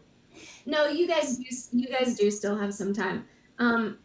I'll say you probably have about 3 hours before the moon starts going down. Okay. You must run before the ground swallows you whole. Yes. Can we ask an Astoria to set a reminder? Astoria, can you set a reminder and let us know when it's... Reminder for imminent betrayal of the ground. Oh yeah, the ground. Uh-huh. I didn't mean for Astoria to become a Siri, but I guess. Assyria. Listen, if it looks like a duck, it walks like a duck, and it quacks like a duck, Then it's a mongoose. It's definitely a mongoose. So can I access this pool of information on, I guess, mythological places and ruins, and maybe take out some of my cartography paper and start making notes and copying down stuff? And that's kind of, I guess I'll sit by the pond and do that. Yeah, so go ahead and... So it's kind of a fun... you talk to Astoria and tell her what you're looking for, and she points out which little floating jelly book you need, and you kind of like very gently grab it and bring it back down to you, and it's sort of like kind of gently floating in front of you a little bit as you like read through. That's amazing. Excellent. So, I knew the Sirens would just lead us here. You guys are great. Yeah, we totally know we were coming this way. Oh, totally. let's... So I think that we can just have a little gratuitous museum member fun here at this point. Yeah. If you would like to roll me something for doing your research, I will tell Can I you roll? about some of the areas that I have in the Cerulean Sea. Can I roll too? Are you doing research? So I am now. Thaddeus, since you were specifically asking about places in the Cerulean Sea, I will tell you about some of the places that I have made for this game. Oh, yay. I also have a fun list of like magic books that are actually from D&D. So if you guys are just looking for kind of random what books did D&D have to offer, I can pull up some of those. There's all sorts of whatever. Tad would like to know about places that he might explore or be able to explore or tell the museum about in the Cerulean Sea. Sure. So Ruins or mythological places or all that kind of stuff. I think this would probably be investigation check. Wonderful. I would love to do an investigation check. All right, I am investigating. And I am investigating really hard. Let's see how. That's not very hard, but I think I might have something to remedy that roll and use my inspiration to try that again. Is that all right? Remember, for Yes. the audience, you guys can grant advantage for players if you want to. Yes. That's true There is too. a player advantage. You just have to type in the name of the player that you want. In this case, I'll use that inspiration for this one. And can I be selfish and just redeem a player advantage for myself? Because Yeah. I really, I really, really want to know. really want to know. Tad really, it's for Tad. him. So I'm just looking now. Hold on. Player advantage. There we go. Tad is so excited. Yeah. Ooh, are you I sure just you want to want say, this? like, out of character, like, Rosie hates this place because of all the physical activity she has been required to do. Audrey loves this damn place. It's beautiful. It's a great way to give information to players that you kind of can't keep secret anymore, and you really want to tell them. I love this place. It's amazing. Mm-hmm. I am very happy to hear you say that. I worked very hard on Yeah. it. So I got 20 with the advantage. Nice. Okay. So And lost my inspiration. Rip. let me tell you the other cool thing about these books. You Can we keep them? read these books. You look in, and for a moment, you are taken away from the floating archives. You see flashes of other places. You're almost like astrally floating above them. That is really cool. Oh, Places yes. that- some of these are places you guys are vaguely familiar with, but might not have explored completely. You are briefly over a pink sand drop-off, deep down at the bottom of the Cerulean Sea, and there is a heavy. As the drop-off happens, the water there becomes darker and denser, and you see all of these bioluminescent phytoplankton glowing that look like stars in a nebula under the ocean. It's almost like a second ocean or a sky. You do recognize this as the Neptune Lagoon.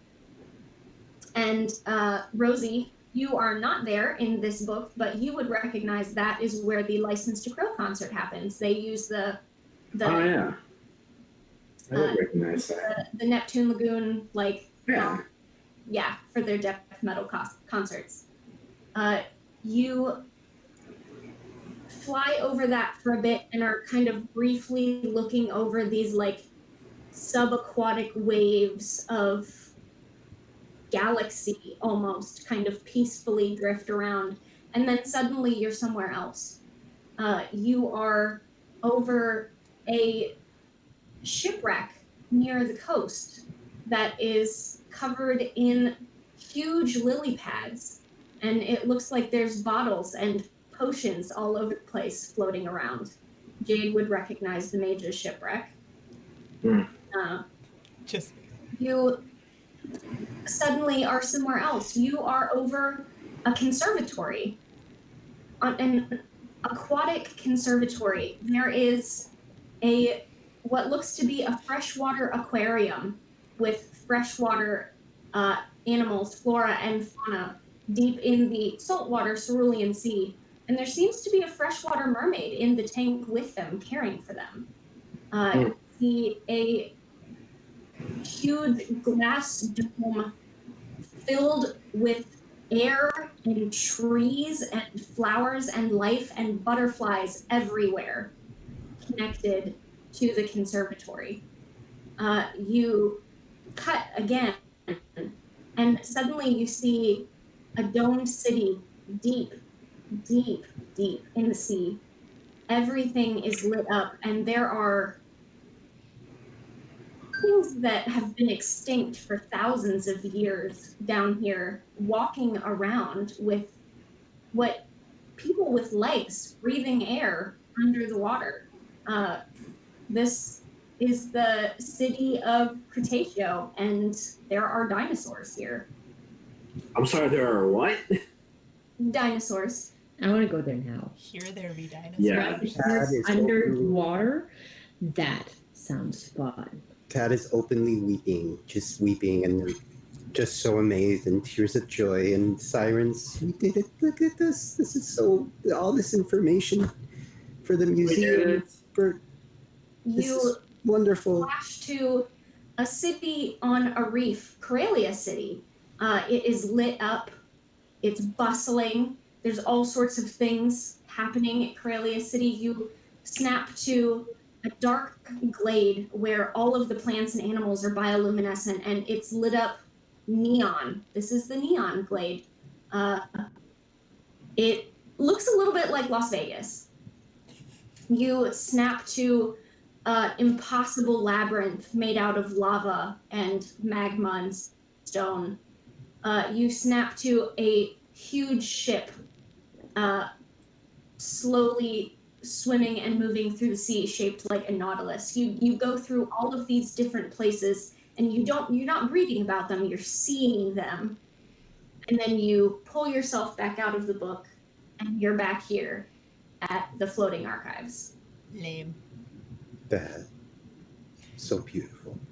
Yeah. Marianus immediately puts like a fin on his shoulder and it's just like, what did you see? What happened? I saw all these wonderful places. And I showed my notes with all the names and the places that I saw. Wait, so you were able to witness all of this? I was able to see it like if I was there. She just tries to like herd the book a little bit away. It's just like, we need to find a way to get this to the museum. Imagine what we could do if we had this at our disposal for history purposes and everything, rather than it just being locked up for ages. But we have the drawings and the maps. We could go see these places. Yeah, this definitely belongs here. It might belong here, but who's to say just missing one book for research is something that isn't worth it?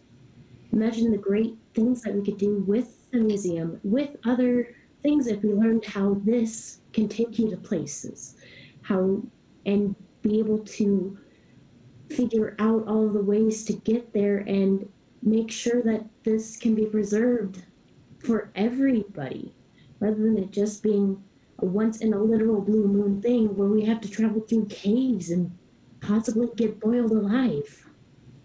But what if it doesn't work outside of here? Maybe the magic of it is this. Well, why don't we ask the attendant, Astoria? I was thinking Brooklyn. I was thinking all these New York neighborhoods. And why don't we ask Greenwood Astoria? anemone. Wait, her name is Astoria. Oh my god. Hey, Astoria. I love how you just got that. Well, it's a really pretty name. Yeah. It is. It is. That's why I didn't pick it. Astoria, how would this work if it was taken away from these lands? And do you have a way for us to borrow some of these wonderful tomes? I'm afraid that is not how this area works. If you were to take the stories away from this area, away from the moonlight, they would only last a short while before they would die. Yes, we kind of have to leave it here. They would probably become regular books, but they would no longer be alive. See, we could take notes, we could learn, we could study, share what we've found. But we only have 3 hours. How are we going to be able to get the correct amount of information to match this grandeur if we don't bring it with us to some bit, so then we can try and dissect and learn from it, from our stories? There's 4 of us. You And just need there's- to help. Yeah. 3, 4, 5, 6, 7 Astorias. So what I'm saying is, if we split up and spend an hour on each, we would still have an hour to get out. We could ask whatever questions we like and take notes. I have paper and notes. It's like how I map out the ruins when I go for the museum. It'll be great, and we'll come back and we could put these on frames and teach people what we saw and tell them the stories. But there's such a difference between being able to be told a story, like you're saying, Thaddeus, and what you experience. Imagine how great the museum would be, how other museums would be if they got this experience. But we would be killing someone for it.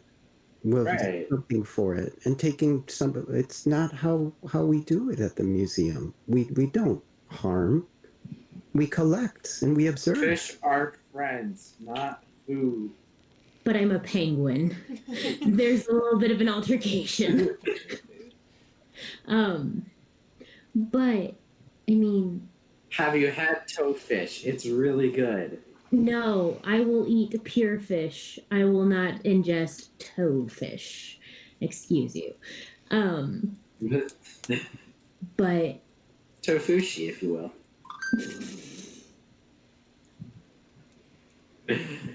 Can't believe you just got that.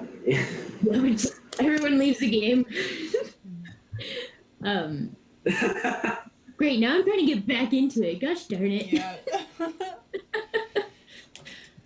My bad. Gotta get back in No, there. it's totally good. It was a great joke. I'm living for it. That is actually what Rosie would say, so I can't Yeah. be glad. Yeah. Yeah. But I mean, it's one book. You said it's everything out of all of this land. There's so much information that's here. Who's to say that one book about something very small and minute that everyone already knows would be missed, and we can take it and then learn from it and then adapt it? You could learn from it here. Astoria said that it would only live for a limited amount of time taking it out. So why not learn what you could learn from it here? You'll just do the same when you take it before it dies. A limited amount. And I would like to point out crystal Might be jellyfish. a month. Well, I'm sorry, I cannot commit such an act in the name of the museum. But I will sit here and do my research and my drawings, and that's what I can do. And I don't agree with taking anything from here that will hurt this place. They've trusted us to use their. 100% support this. I must say, she did say it would die out of the moonlight, and we've seen that the crystal jellyfish can recreate the moonlight. So I mean, we could technically take the books, but we'd have to leave them in the same room as the crystal, and we'd have to make sure no one ever touches the crystal jellyfish. And it would just be way more work than just leaving it here. But this is its home. I mean, this is I where feel it like belongs. there's We shouldn't be taking it away from here. That's not. Not to mention, if I've learned anything from touching jellyfish this session, it is that is a bad idea. and But I get will played right intentionally on do it by anyways. I'm gonna have to change my character somehow. From chaotic good to lawful good, because I guess I feel for things a little bit too much. Well, I mean, lawful technically just means that you have a strict moral code that you state and stick to it. And Technically, your moral code here would be working for the museum, and this would be an act of defiance against that. Unless you believe it would be wrong. Yeah. Well, the museum focuses very heavily on knowledge and restoration. The museum does not focus on Acquisitions. pillaging or cultural appropriation sort of things. Yeah. If only we knew someone like that. British Museum. Dang, out now at a whole museum. Yeah. British National Museum. You know who you are. I don't think it's a who, I think it's an entity.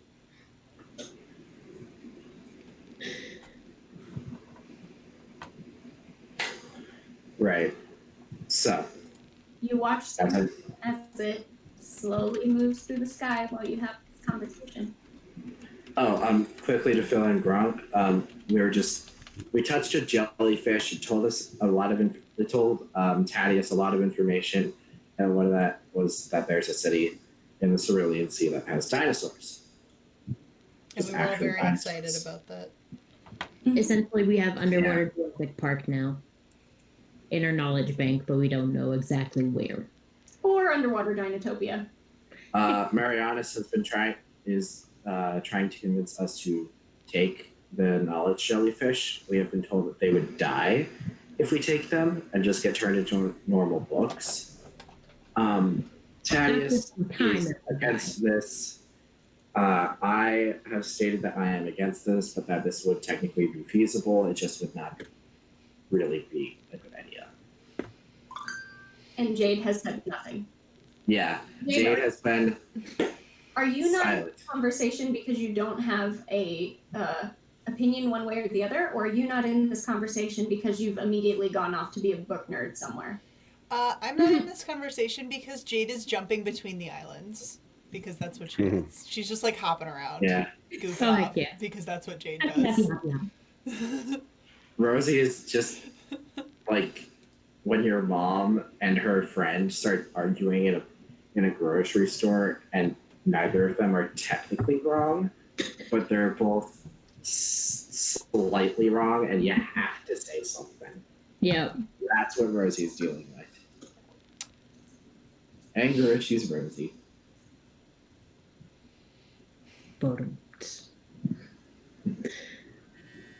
Anyways, continue, moms. I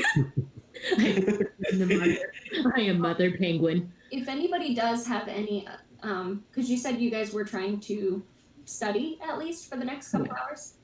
Right. Okay. Yeah. If you do have any other questions or anything else you want to do or want to look at? I kind of like shout at Jade. Jade, go study. What? I hate Do studying. your homework. No. Can't make me.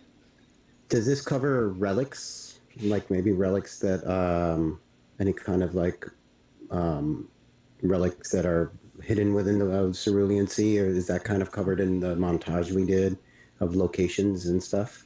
Yeah, that sort of thing is more in the montage of like extra areas you saw. But so from what you understand, it seems like there are a bunch of different sections here, and this is the knowledge so far of the Cerulean Sea. So that does encompass things like art and songs and fictional stories and tall tales and legends and stuff like that. It's histories, it's people, culture. I mean, anything and everything. it's all the things.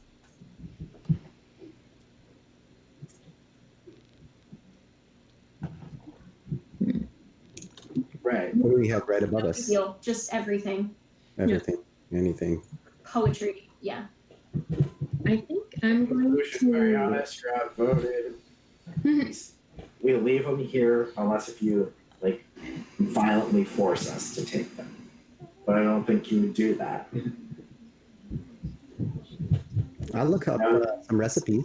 Maybe some recipes lost to time. You're a better teammate than I am. Let's put it that way. I'm going to be looking at. Maybe there was a book of old prophecies. Who knows?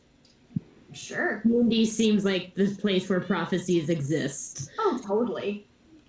So, let's have some fun with this though, because it doesn't all have to be me. So, do you guys do any of you have examples of some fun, recipes that Tad might find, or some interesting prophecies that Marianus might find? Like, what kind of stuff do you think is in here? Recipes for what? Saltwater taffy. Multiple people talked at once, and for some reason that confused me. He was looking for, I believe, food recipes Ah, okay. that might have been lost. Uh-huh. I see a Leo. I don't know any. Wait a goddamn second. Hold on. Pause the stream. Don't actually. No, Yeah, we're not going to do I'm that. not going to. Yeah. No. Give me like 5 seconds. I will be back. Is it about time for our next break? It is actually probably. So. Oh, yeah. Well, then let's. I prophesize a break coming soon. Ooh, There's a Great prophecy for time you. for the great unknown voices of the DMs. There's apparently pauses. And then we'll come back and talk about some fun magical books. Heck yeah. All right, we will be right back. We back. Back. We indeed, my boys. Yeah.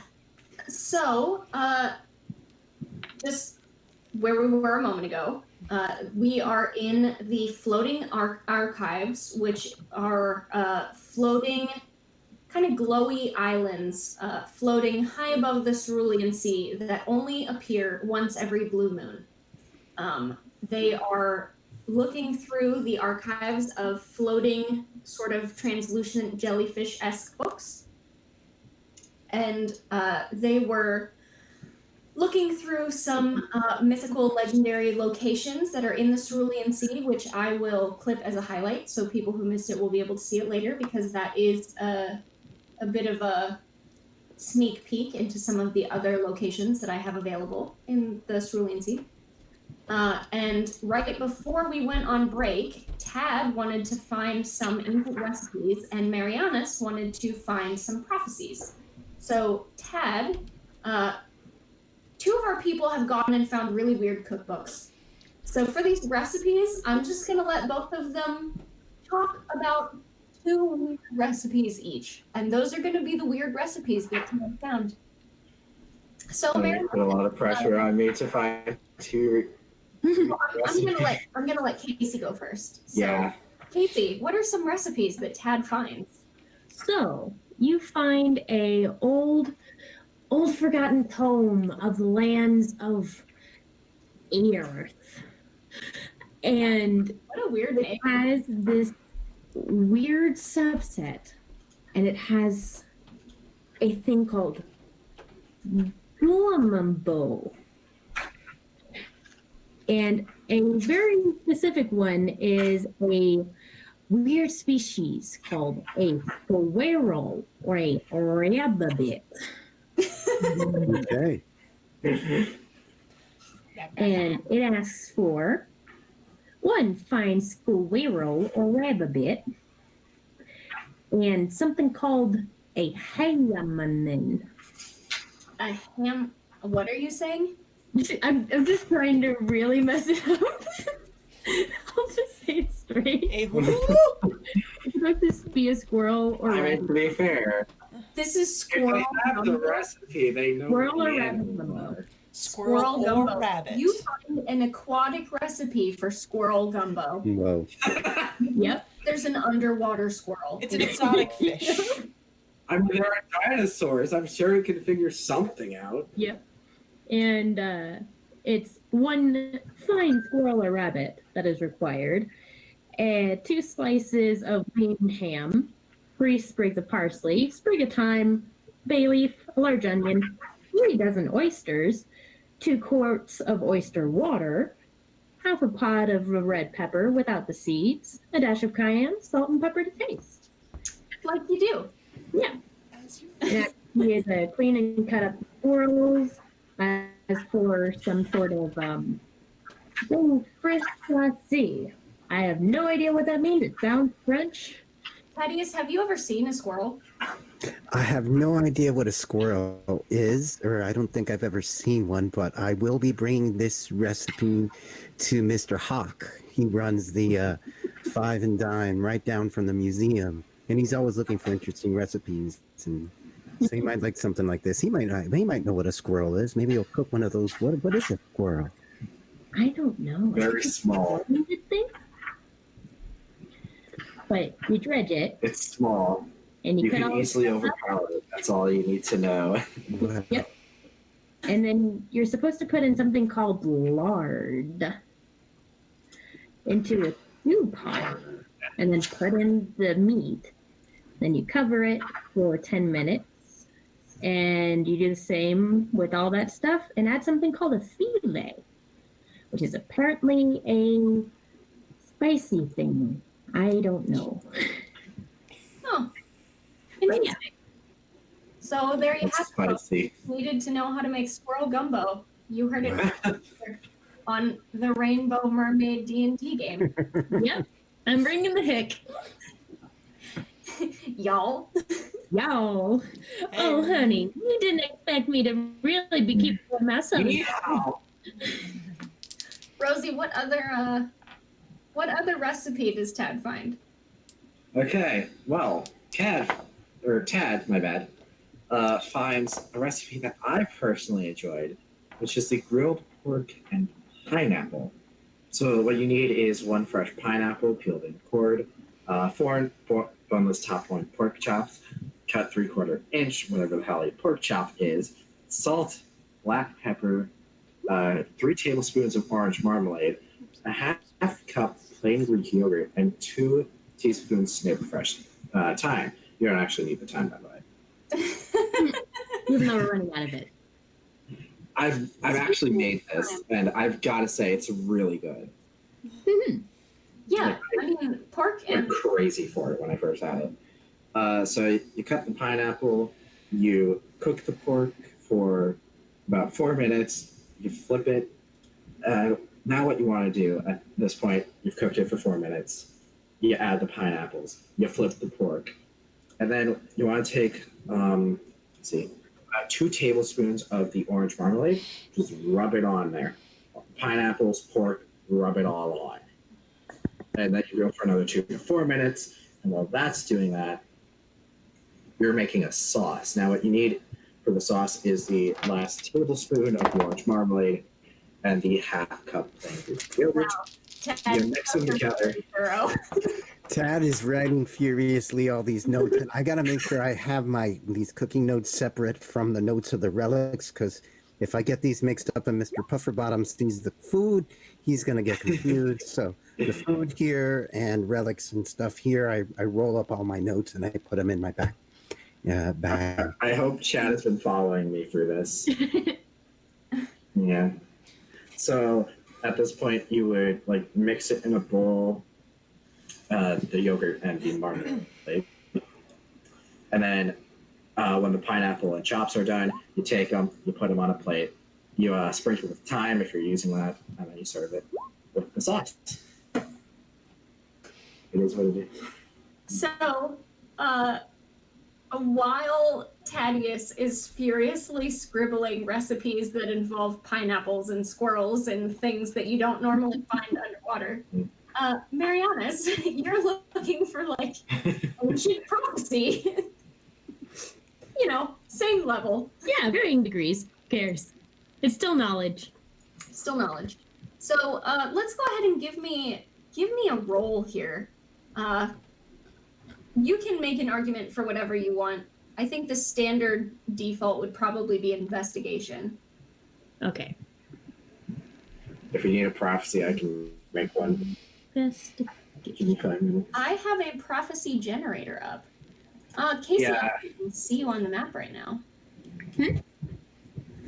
Disappeared. My thing hasn't been on here the whole time we've been here. Well, there you go. I'll put you over here. You're on this one Fantastic. by the prophecies. And Thaddeus is over here. That's We where will find a squirrel.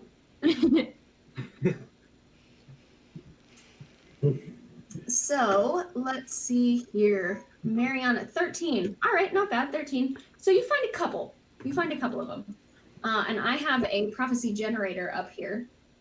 So we'll get some weird ones. Get spooky. When the day comes that the blind man sees once more, a new bond shall bring forth an age of tranquility and eternal night.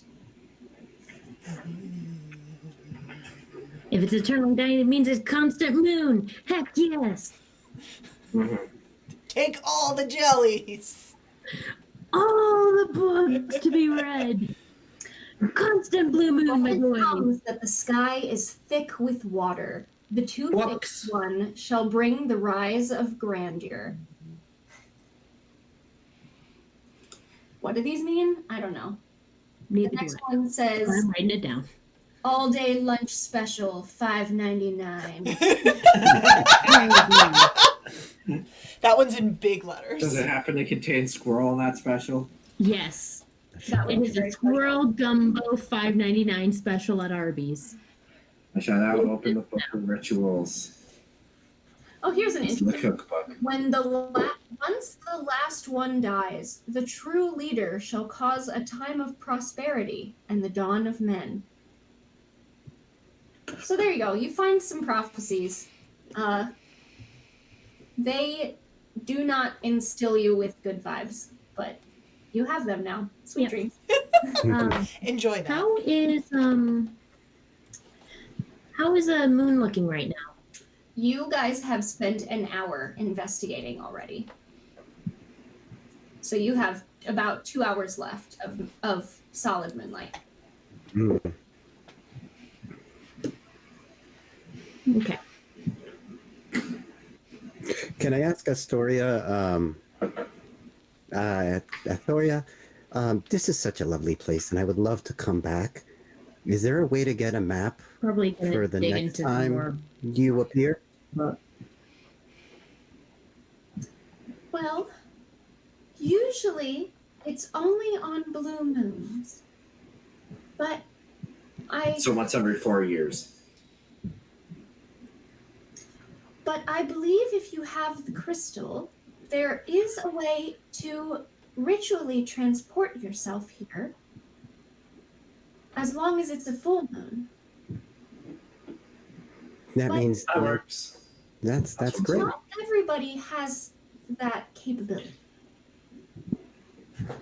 So abuse that power. So who can use that?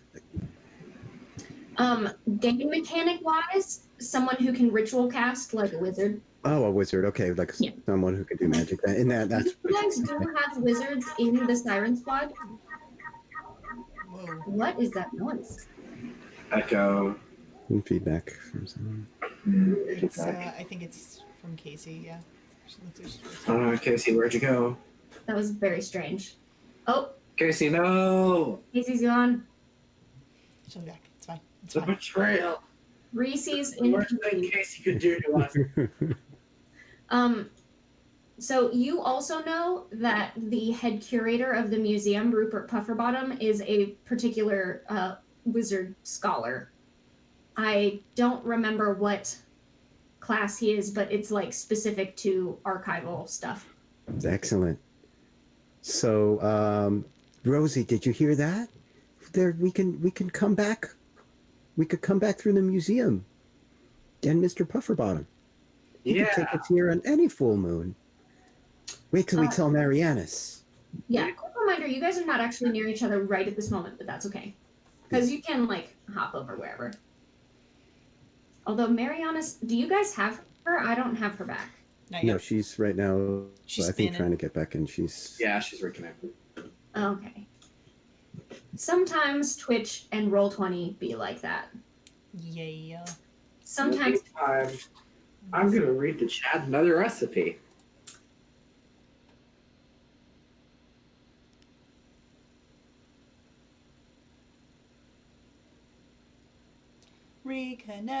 Reconnecting.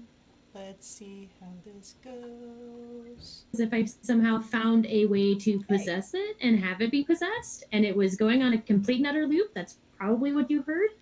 neat. So, yeah. It was trying to contemplate the existence of Squirrel Gumbo. Yep. I was about to read the chat another recipe, but now that you're back, I can't. Aw. Well, so it's the conversation that you missed was a conversation that Marianas wasn't around for anyway, so Okay. that's not a problem. Because you guys are all scattered over different areas. Real quick, I mean, we could yell. you have been very quiet this whole time. What are you up to? Me?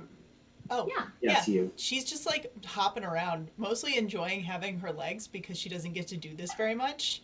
And she's probably like hopping from island to island and just like looking at the jellyfish, like, and probably bothering the Astorias, like, so is this where you live? Oh, this is cool. Do you ever leave? No? Oh, cool. And then like running around. You're not trying to like read any of them or anything. You're just like booping them and hopping somewhere else. Yeah, pretty much. She'll probably like open one and like look at it and then just kind of be like, So, when you open one, what section are you in? Probably over here. Okay. I like One that one. moment. Roll investigation, nerd. Passive investigation because you're not really trying.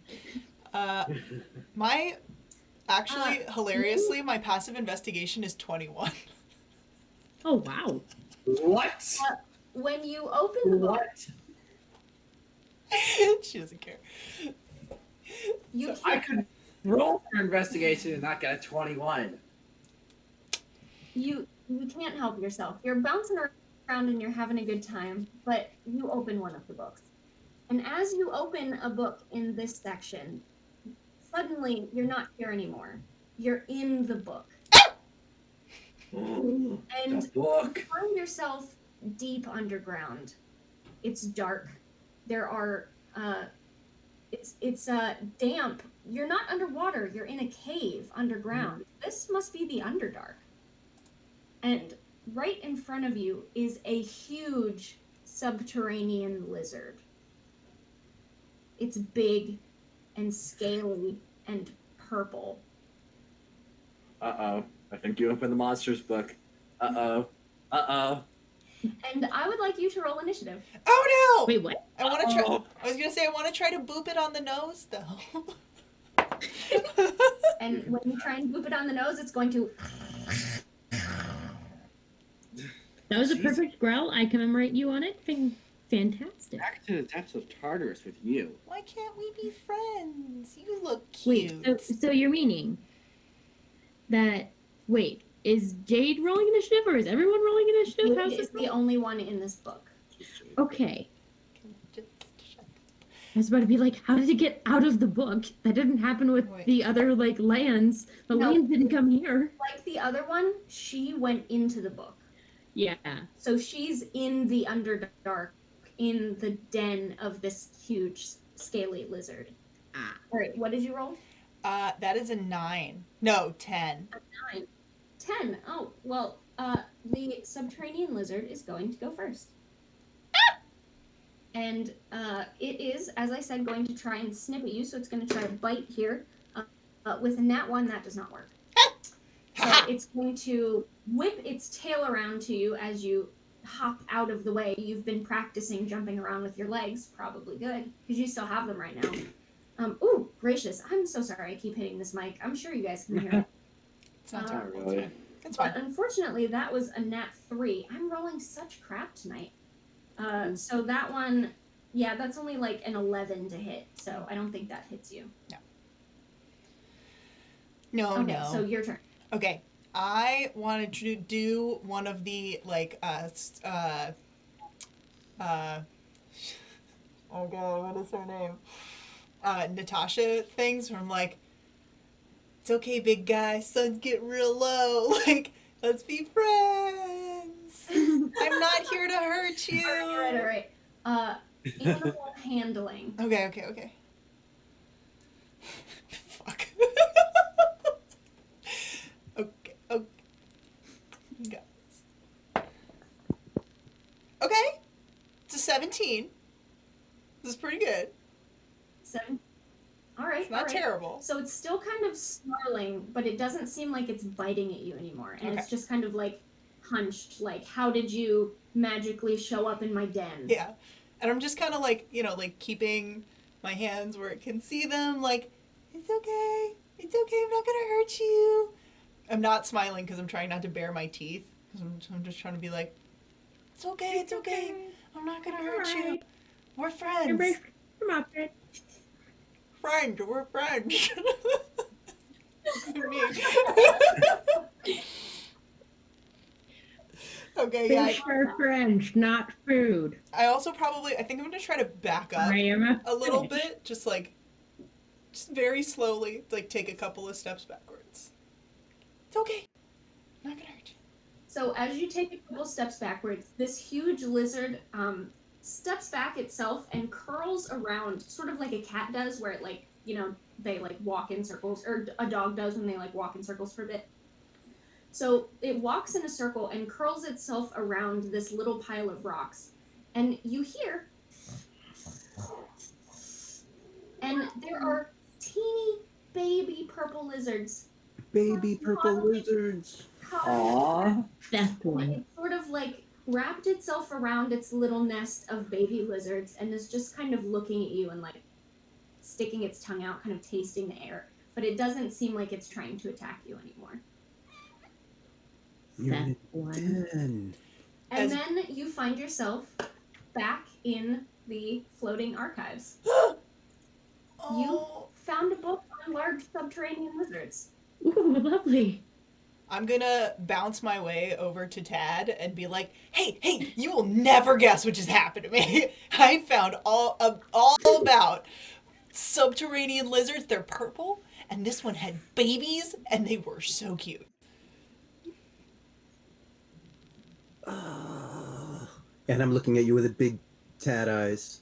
Yeah, right? And they're just all shiny. They were like on land, too. That's amazing. Had feet.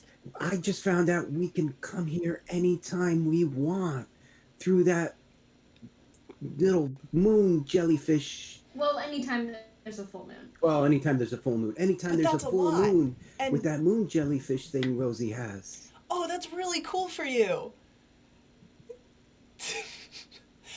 That's exciting. I think for you. No, that's super cool. So that means that we don't actually have to like worry about this place just going poof and disappearing. So we can like come back here, get all the knowledge. Speaking of the place going poof, how much longer do we have? You can dance in books anytime. Well, anytime there's a full moon. Anytime there's, Mm. but that's a lot. There's a lot of full You have moons. 1 hour. Uh-oh. 1 hour. Also, you guys asked about getting here. None of you have tried to find the particular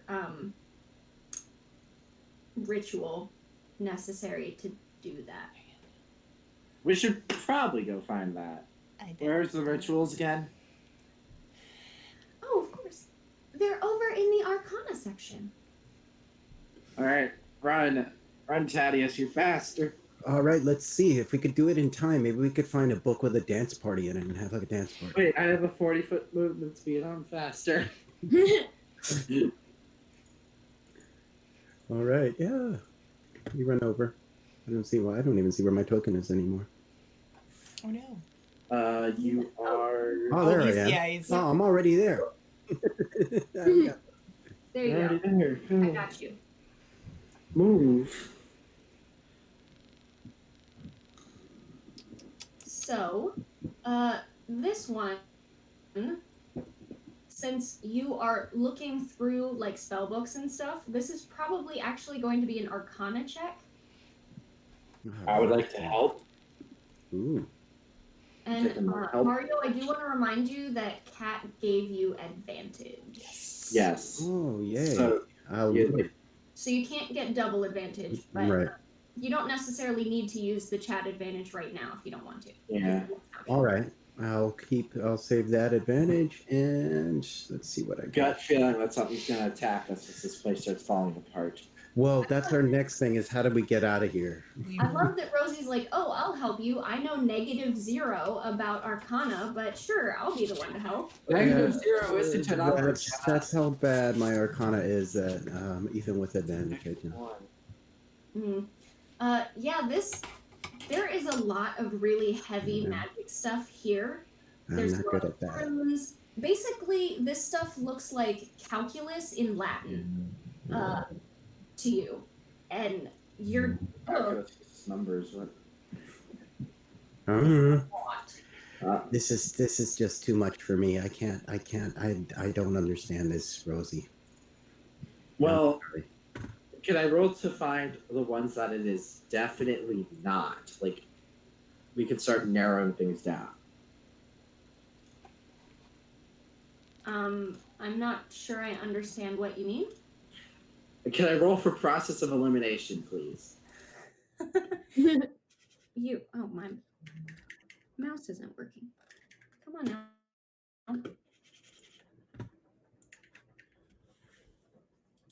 All right, game over. Jenna's mouse died. Let's go. Yep. Yeah, I can't click on Yeah. it anymore, so that's it. That's the end.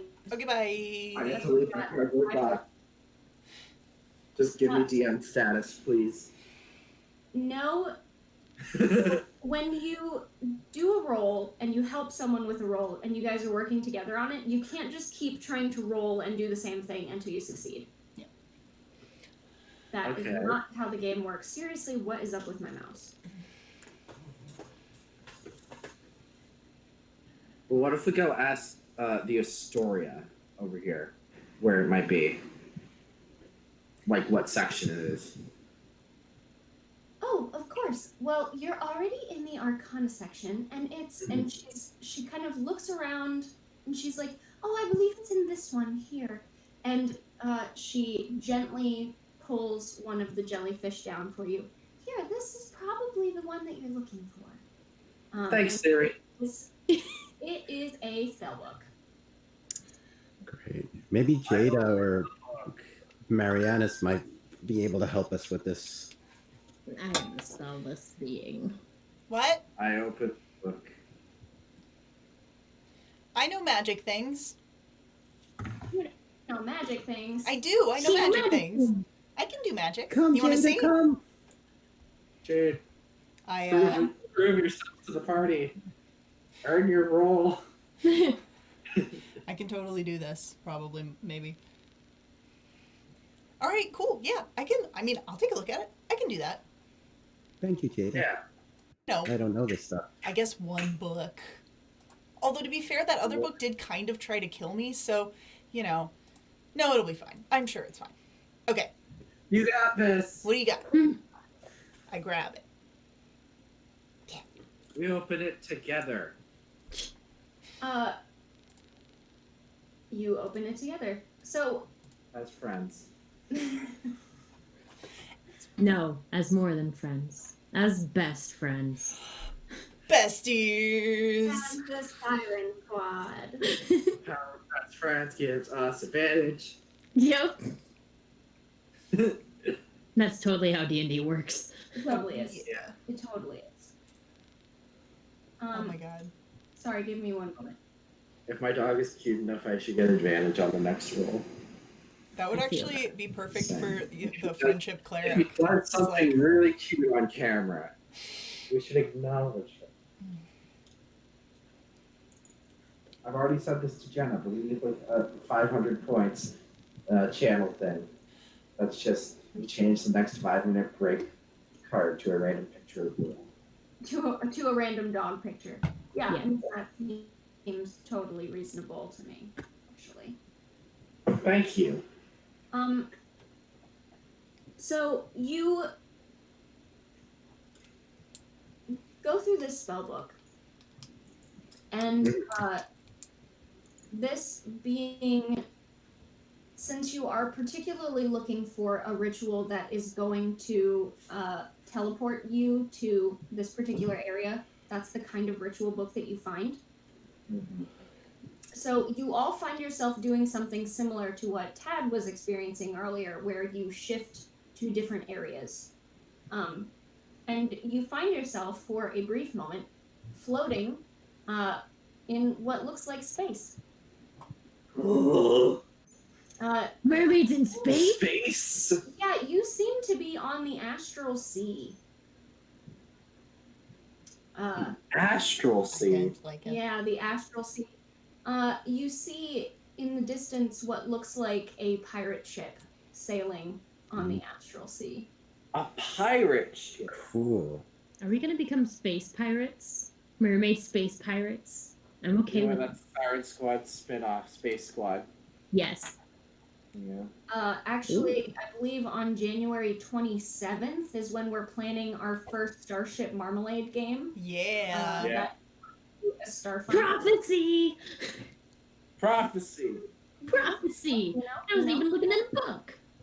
So you find yourself there and you are snapped back out of it. You briefly find yourself on a few, it seems like you're kind of plane jumping and area jumping for a while. For just a moment, you are somewhere idyllic and absolutely beautiful with tons of sunlight, and then you are snapped somewhere else that is wild and strange, and all the plants are different colors, and the sky is pink and purple, and it smells very faintly of sugar, and there's little things with tiny butterfly wings floating around you, and you snap to what looks like a wizard's tower of some sort, and there is a small old man wearing white robes studying diligently over a giant pile of books, and you're just kind of bopping from place to place to place as you go through this book. And what was the... And then you find yourself back here. Because you did not... rolling a 6 is not going to find you what you want. Right, that was mine. I don't know if Jada did Jada roll. No, I didn't roll anything. Yeah, Jay didn't roll anything. I did And not. technically neither did I, but I'm okay with that. Oh, that's not bad. Oh, I'm not on that page. Hold, please. Ah! Please. Roll, Jade, you got this. Using this on my phone is Just- difficult. Insert hang in there, freaking poster. I know, right? It's a 14. I don't know if that's high enough. 14 is better. 14 is better. Yeah. You like the tension. Better. It's better. Speaking I mean, of marmalade, Better or This is 5 or 6? chat This is who gonna have be a little forgotten the pork chop recipe already. Here we go. Here's what I wanted. So you find yourself in what looks like a workshop. There are tons of pipes and glass vials and strange instruments all around you. It smells a little bit coppery. There's faintly glowing things and test tubes around. There seems to be some giant mechanical construct of some kind right in front of you. And you snap again somewhere else, and you are in a library, which looks like it seems to be maybe a monastery, perhaps, on a mountaintop. It's very windy up here. You can't hear very well because the wind is just blowing through, and you're like jumping all over these strange places. And as you kind of flip the pages of this book, you do find the one that you think will, someone probably will be able to use to figure out how to get back here more than once every every 4 years. All right, I Yeah. scribble it down real fast, and then pop back out. Hey, I think I got it. I think. Can't hold me All to right, it. Jay. Yeah.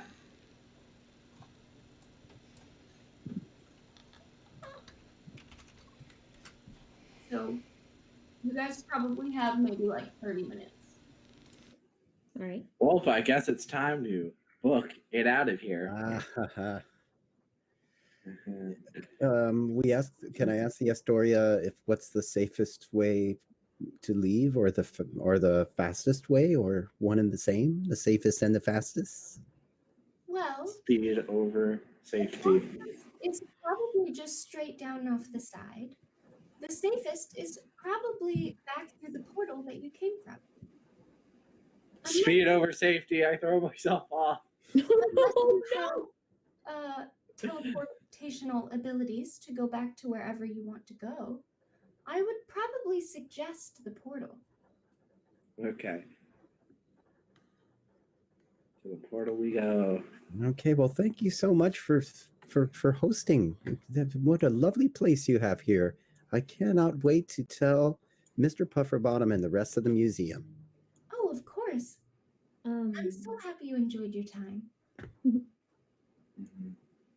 Do I see them leaving and everything? Considering I wasn't with them when they were doing all of this. Yeah, you can see them leaving. Okay. Then I'm going to look at the book of prophecies that I've been perusing, and I am going to put it back. Make me a sleight of hand check. Dang. Dang. 9. So, what is all y'all's passive perception? 19. Mine is a 18. 9. Okay, so actually all of you notice Mariana trying to take a book. Can I raise a rebuttal though? Yes.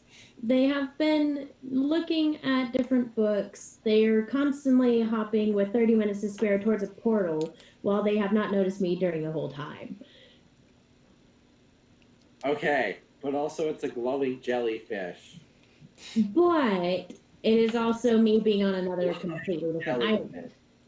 It is a completely different island. I think it's reasonable that if everybody's going like, okay, we have a limited amount of time, we should probably get out of here. They're probably looking around to be like, all right, do we have all our people? Also, you rolled pretty low. Yeah. Even without them rolling, their passive is pretty high, except Rosie.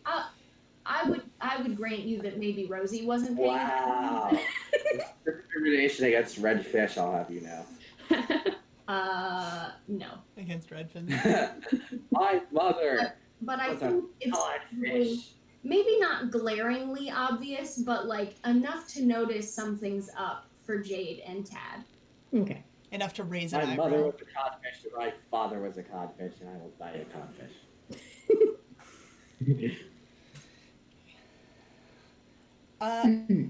Hey, what are you doing? Nothing. What do you mean?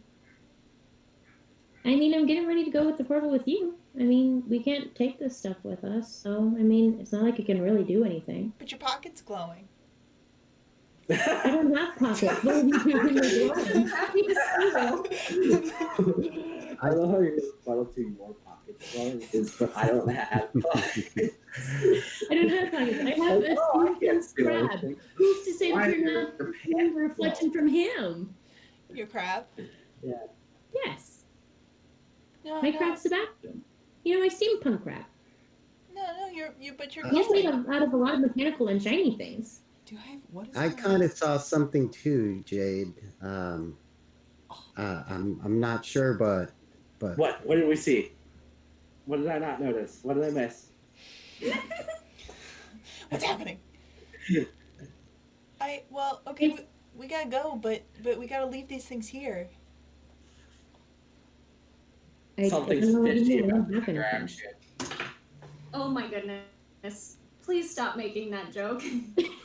Well, it's a good. It's classic. Classic fish humor. Yeah. But we gotta go and we It's gotta very leave these pretty. things here. You can't take it with you. It'll die. Can't Little you see blade that? said. Cedric, and I fell in love with him. But we found a way to come here more often. We don't really need to That's take anything from fine. here. You can stay with me. It's okay. Steal a I, book at if- the hook. if you would have done something that I was not aware of, then that's so be it. But I can't leave here with knowing that you have that book, and if it takes for me to just stand here and not leave until you put it away, that's what I'll need to do. But I can't in good conscience leave here with that knowledge. I'm sorry, Miss Marianas. Both of you two assume that you have to leave with the knowledge. How can you remove it from me? There is such thing as concussions. Let's roll. I guess we're gonna fight. I roll initiative if that's Yeah. what we're doing. It's what we're doing. All right. Someone threatening my friend? No. So bad. Tad is my buddy. He helped. Oh, dang. Whoever goes first. I'm gonna just get freaking, like, group, like, oh my gosh. We're all just gonna tackle you What and is- be what is- like, no. Yeah. Big group hug. It's like, I'm not even gonna be able to put up a fight. I'm going against 2 rogues, and then a barbarian, We just big hugs. and I'm a penguin. Yeah. Big hugs. So, Group hug. Maybe you get like a group hug it out. tiny servant, real quick, so you still have that, and I will put little Sebastian on the map with you. Grazie. And the Astorias, once you guys like look like you're about to throw hands, she's oh my. And she is going to, it's actually kind of interesting. She jumps into the water and like kind of they like sink into the water in the pool to sort of like a defense mechanism. So these ones over here are gone away from where Marianas was. So let's see, what initiative did you guys roll? So Tad got a 10, Rosie got a 12, Jade got an 8. Marianas, what did you roll for I initiative? rolled a 6. A 6. Big Neat. 6. So Rosie goes first. Oh my god, I go first with 2 rogues, with Oh, 3 yeah. rogues rolling, and I go Yep. first. What are the odds of that? Very low. We're not. Okay, well, as we all know, I am such a peaceful person who never gets angry. So I'm going to go out of my way to feel some form of anger, and I'm going to rage. So let me just hit that button. There we go. I have raged. Rosie feels very strongly about books. Yep. I feel very strongly about people who threaten my friends. And now I'm going to move straight over to Marianas, and I'm going to whip out the Celestial Great Axe that I totally have had this whole time.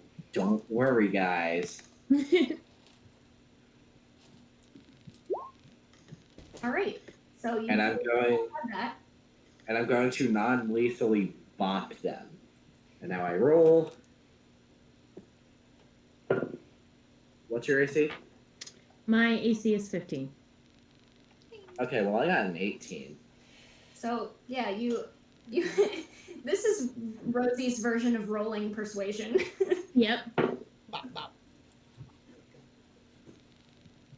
So yeah, that sounds like it hits. Go God ahead damn and it. roll your yeah. Eat crap. And then, guess what I got to do? I got to roll again. Do it again. Okay, well that definitely hits. What was the damage? 12. And now I'm rolling again. for that damage. Since I got a 16 on the dice and I have a plus 10 to hit. Don't ask. Yeah, Rosie.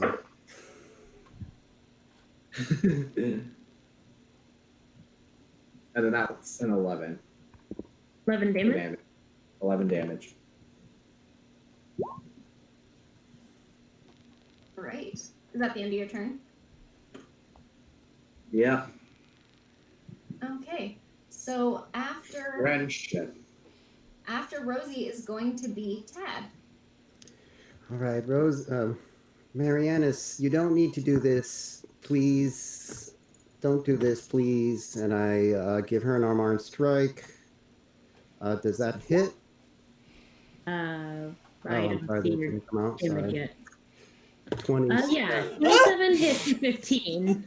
So I would like to burn a key point with that first hit and do stunning strike, which she'll have to make a Constitution saving throw. I believe it is a 12. Let me just double check that. Stunning strike. Oh no, DC 16 Constitution. Jesus. Good luck with that. All right, Marianus, roll your con check. I rolled my con. It's a 6. Oh, I Oh failed. no! Yeah. So I you, guess you I should have rolled just gotten a 2 plus sixes in a row. 10.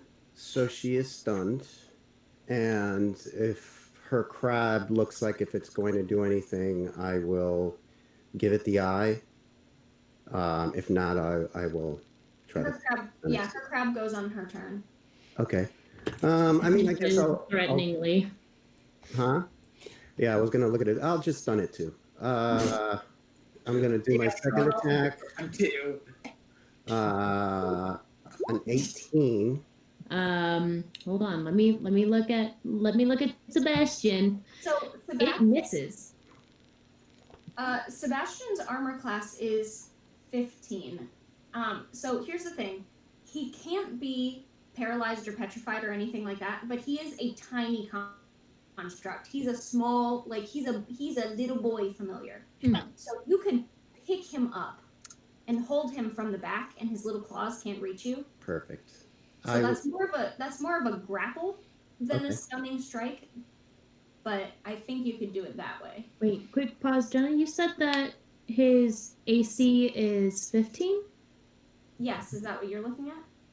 The thing that you showed me for the tiny servant, it has its AC as 19. Oh, Jesus. I've got the thing. Okay, hold on. That's weird. The one that I'm looking at says 15. Hold, It's please. the higher number. Hold, please. I don't know how we ended up with 2 different tiny servants. Yeah. Okay, well, I mean, I trust you. If that's the one that I sent you and that's the one that you had, then that's the one we'll use. So Yeah. you try to strike it too, but it's just too like little and is like flitting around and you couldn't quite catch it. Okay. Sebastian here, Sebastian there. Sebastian. I can do a bonus action of an unarmed attack. So I'll try one more time to grapple it or grab it. Or, okay. And do I just make an unarmed strike, or is that more of like a strength check? I should hit it first. No, it is a contested strength check, I think. All right, let's do it with a This crab. crab has a strength of 4, so. I have a strength of like, that's why I laugh. My strength is also pretty low. Well, he rolled a 10 minus 3, so that's 7. Okay. So I pick up the crab. Yep. Okay. You picked up my AC 19 boy. Mm-hmm. We just got an ocean friend. An ocean friend? So, All right. for anyone that Ocean doesn't know, friend. these are our ocean friends. They're beautiful Yes. and adorable. Aw. So, who might you know? Okay, Casey, that's you, right? Yes. Do you have a specific ocean friend in mind, or do you want to roll a d20? I'll roll a d20. 12. 6, 7, Olivia. Ooh. Olivia. Olivia. Olivia. Olivia. Olivia has entered a party. I think this is a new ocean Yeah. friend. Oh, Olivia. Yeah, we haven't had Olivia before, so this is Olivia.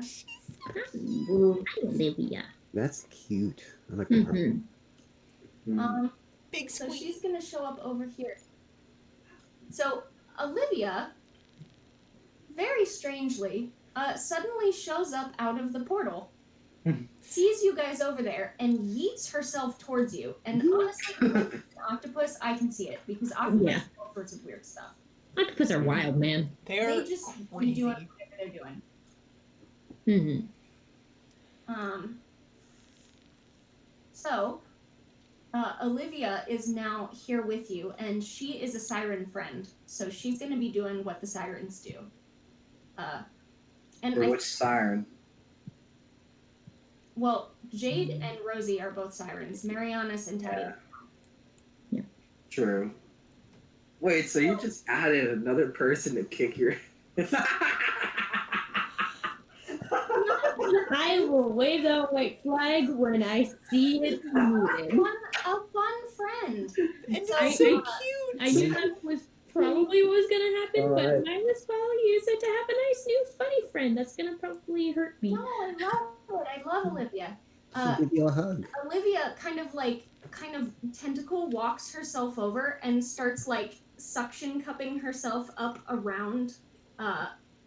Is Jade over with you guys? I No.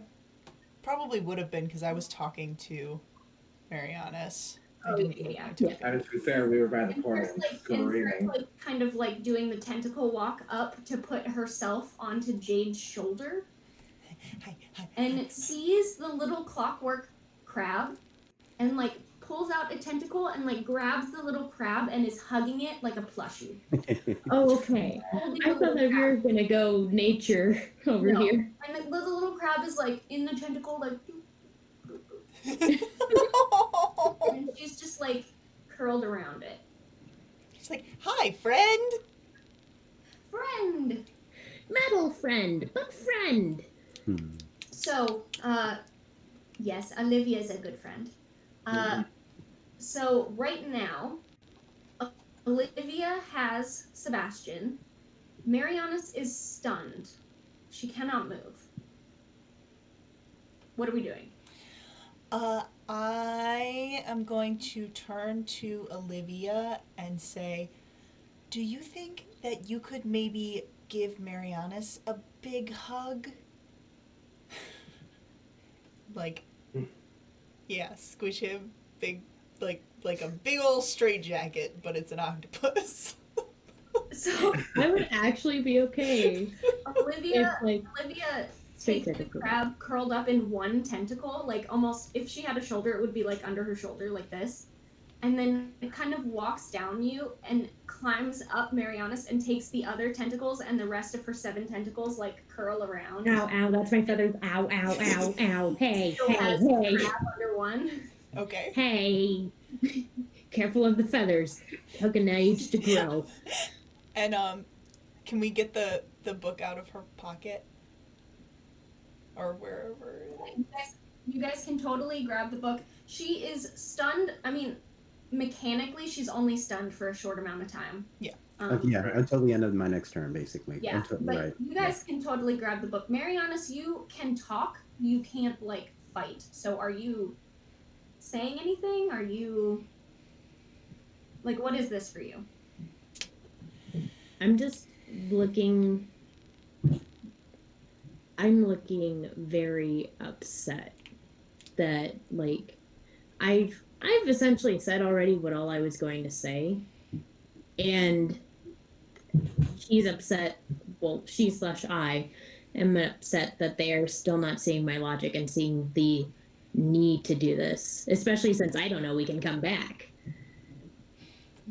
So it's like this is what I felt needed to be done for advancements of, like, society, of telling things of museums for better preservation, and yet they're not seeing it. And now you've got an octopus hug. I would like an octopus hug at Yeah. another time, please. Maybe later. Especially since I brought you here and you're against me. So how are you I guys wanted a friend for myself, and you betrayed me too. that Maria Faster than the inevitable betrayal. and is caught in this octopus? She's kind of a defeated, sad little penguin right now in an octopus hug. Me. Well, if we put the book back, I guess we probably need to get out of here because it's gonna disappear soon, and we don't know what happens when that happens if we're inside it. Yeah. That's a good point. We gotta go. Yeah. Okay. But is it right to leave Marianas here? No, we're taking her with Oh, us. we gotta take her. Just drag the criminal back. Let's go. I'm not a criminal. I'm trying to advance history. Excuse you. It sounds like what a criminal would say. Let's go. As the person that murdered a stone golem. You guys have minutes left. Oh shit. Okay. Throw the book back Yeah. and let's grab it. Let's All go. right, I pick her up by her fins. I'm not a football. So the book was originally like over here, the one that she took, but you kind of like take the like jelly book away from her and throw it over, and you kind of just throw it to the nearest thing over here, and you see that Astoria like pop up out of the water and like grab it and like go back. Touchdown! I'll reshelve this later. Yes. Did I reference sports ball correctly? Is that Run I think that was correct sports ball. portal. And Yeah. as you guys are going, you notice that like the moon is going down, and you can see like the sunlight is starting to like dawn is just starting to break, and some of the islands are starting to get like shimmery, and you can see through them some and see like the water far below you as it starts to like it almost looks like an illusion in morning mist, and it's like slowly starting to dissipate as the sun comes up just as you guys run back through this portal.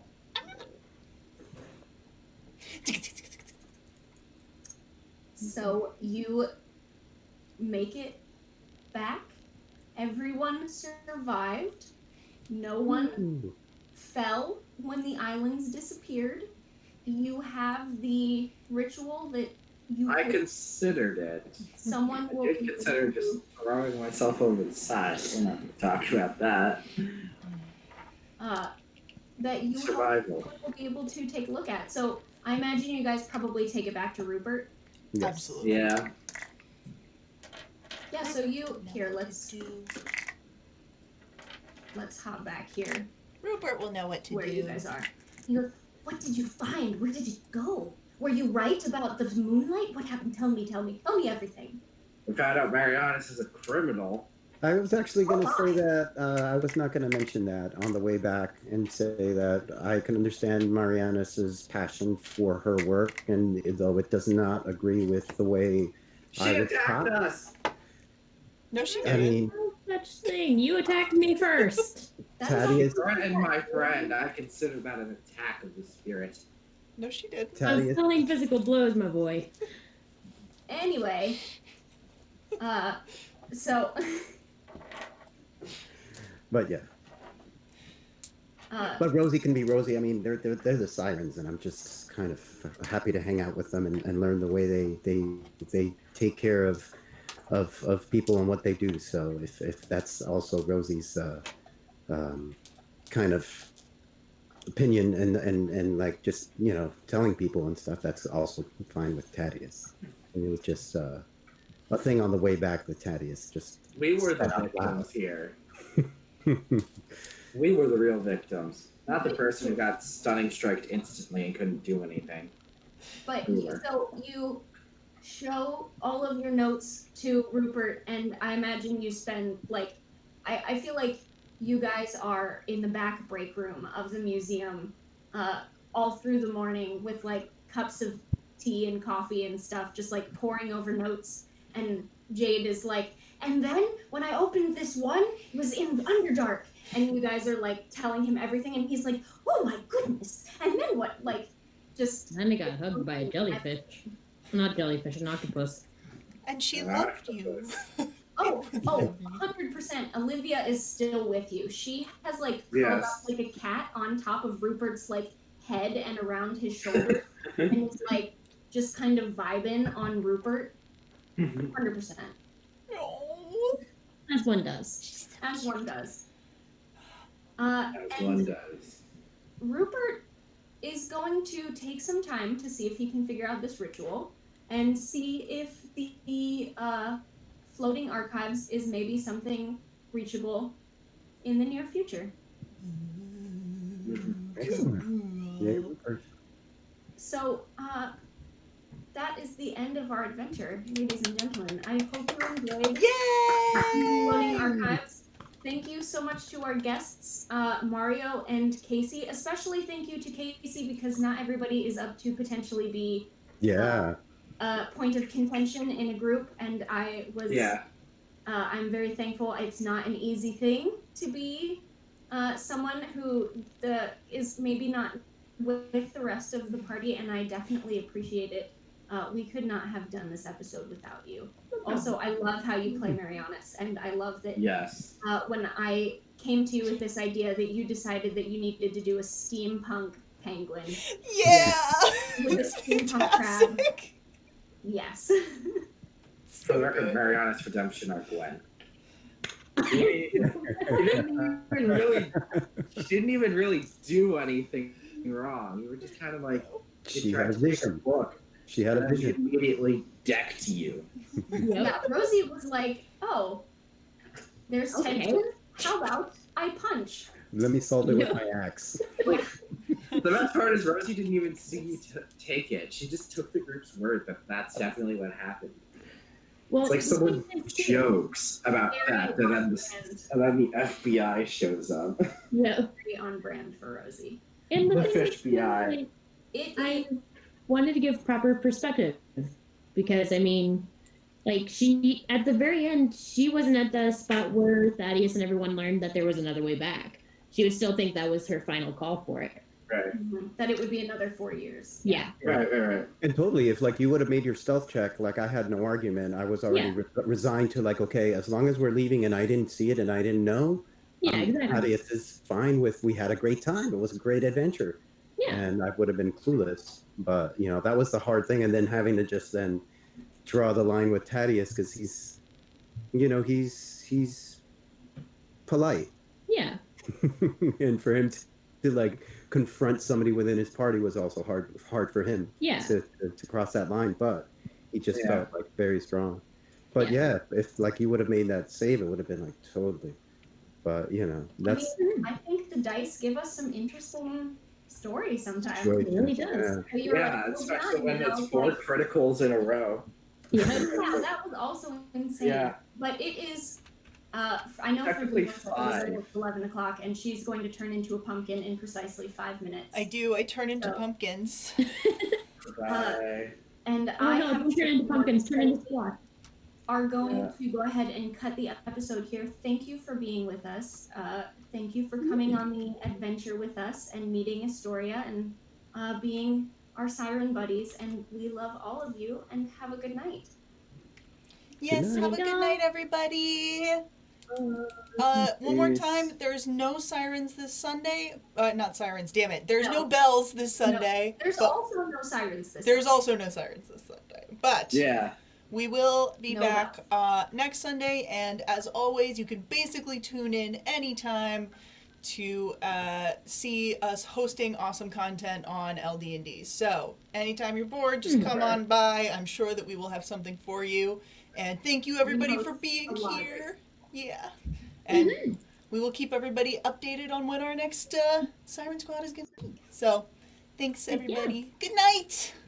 Good night, everybody. Night.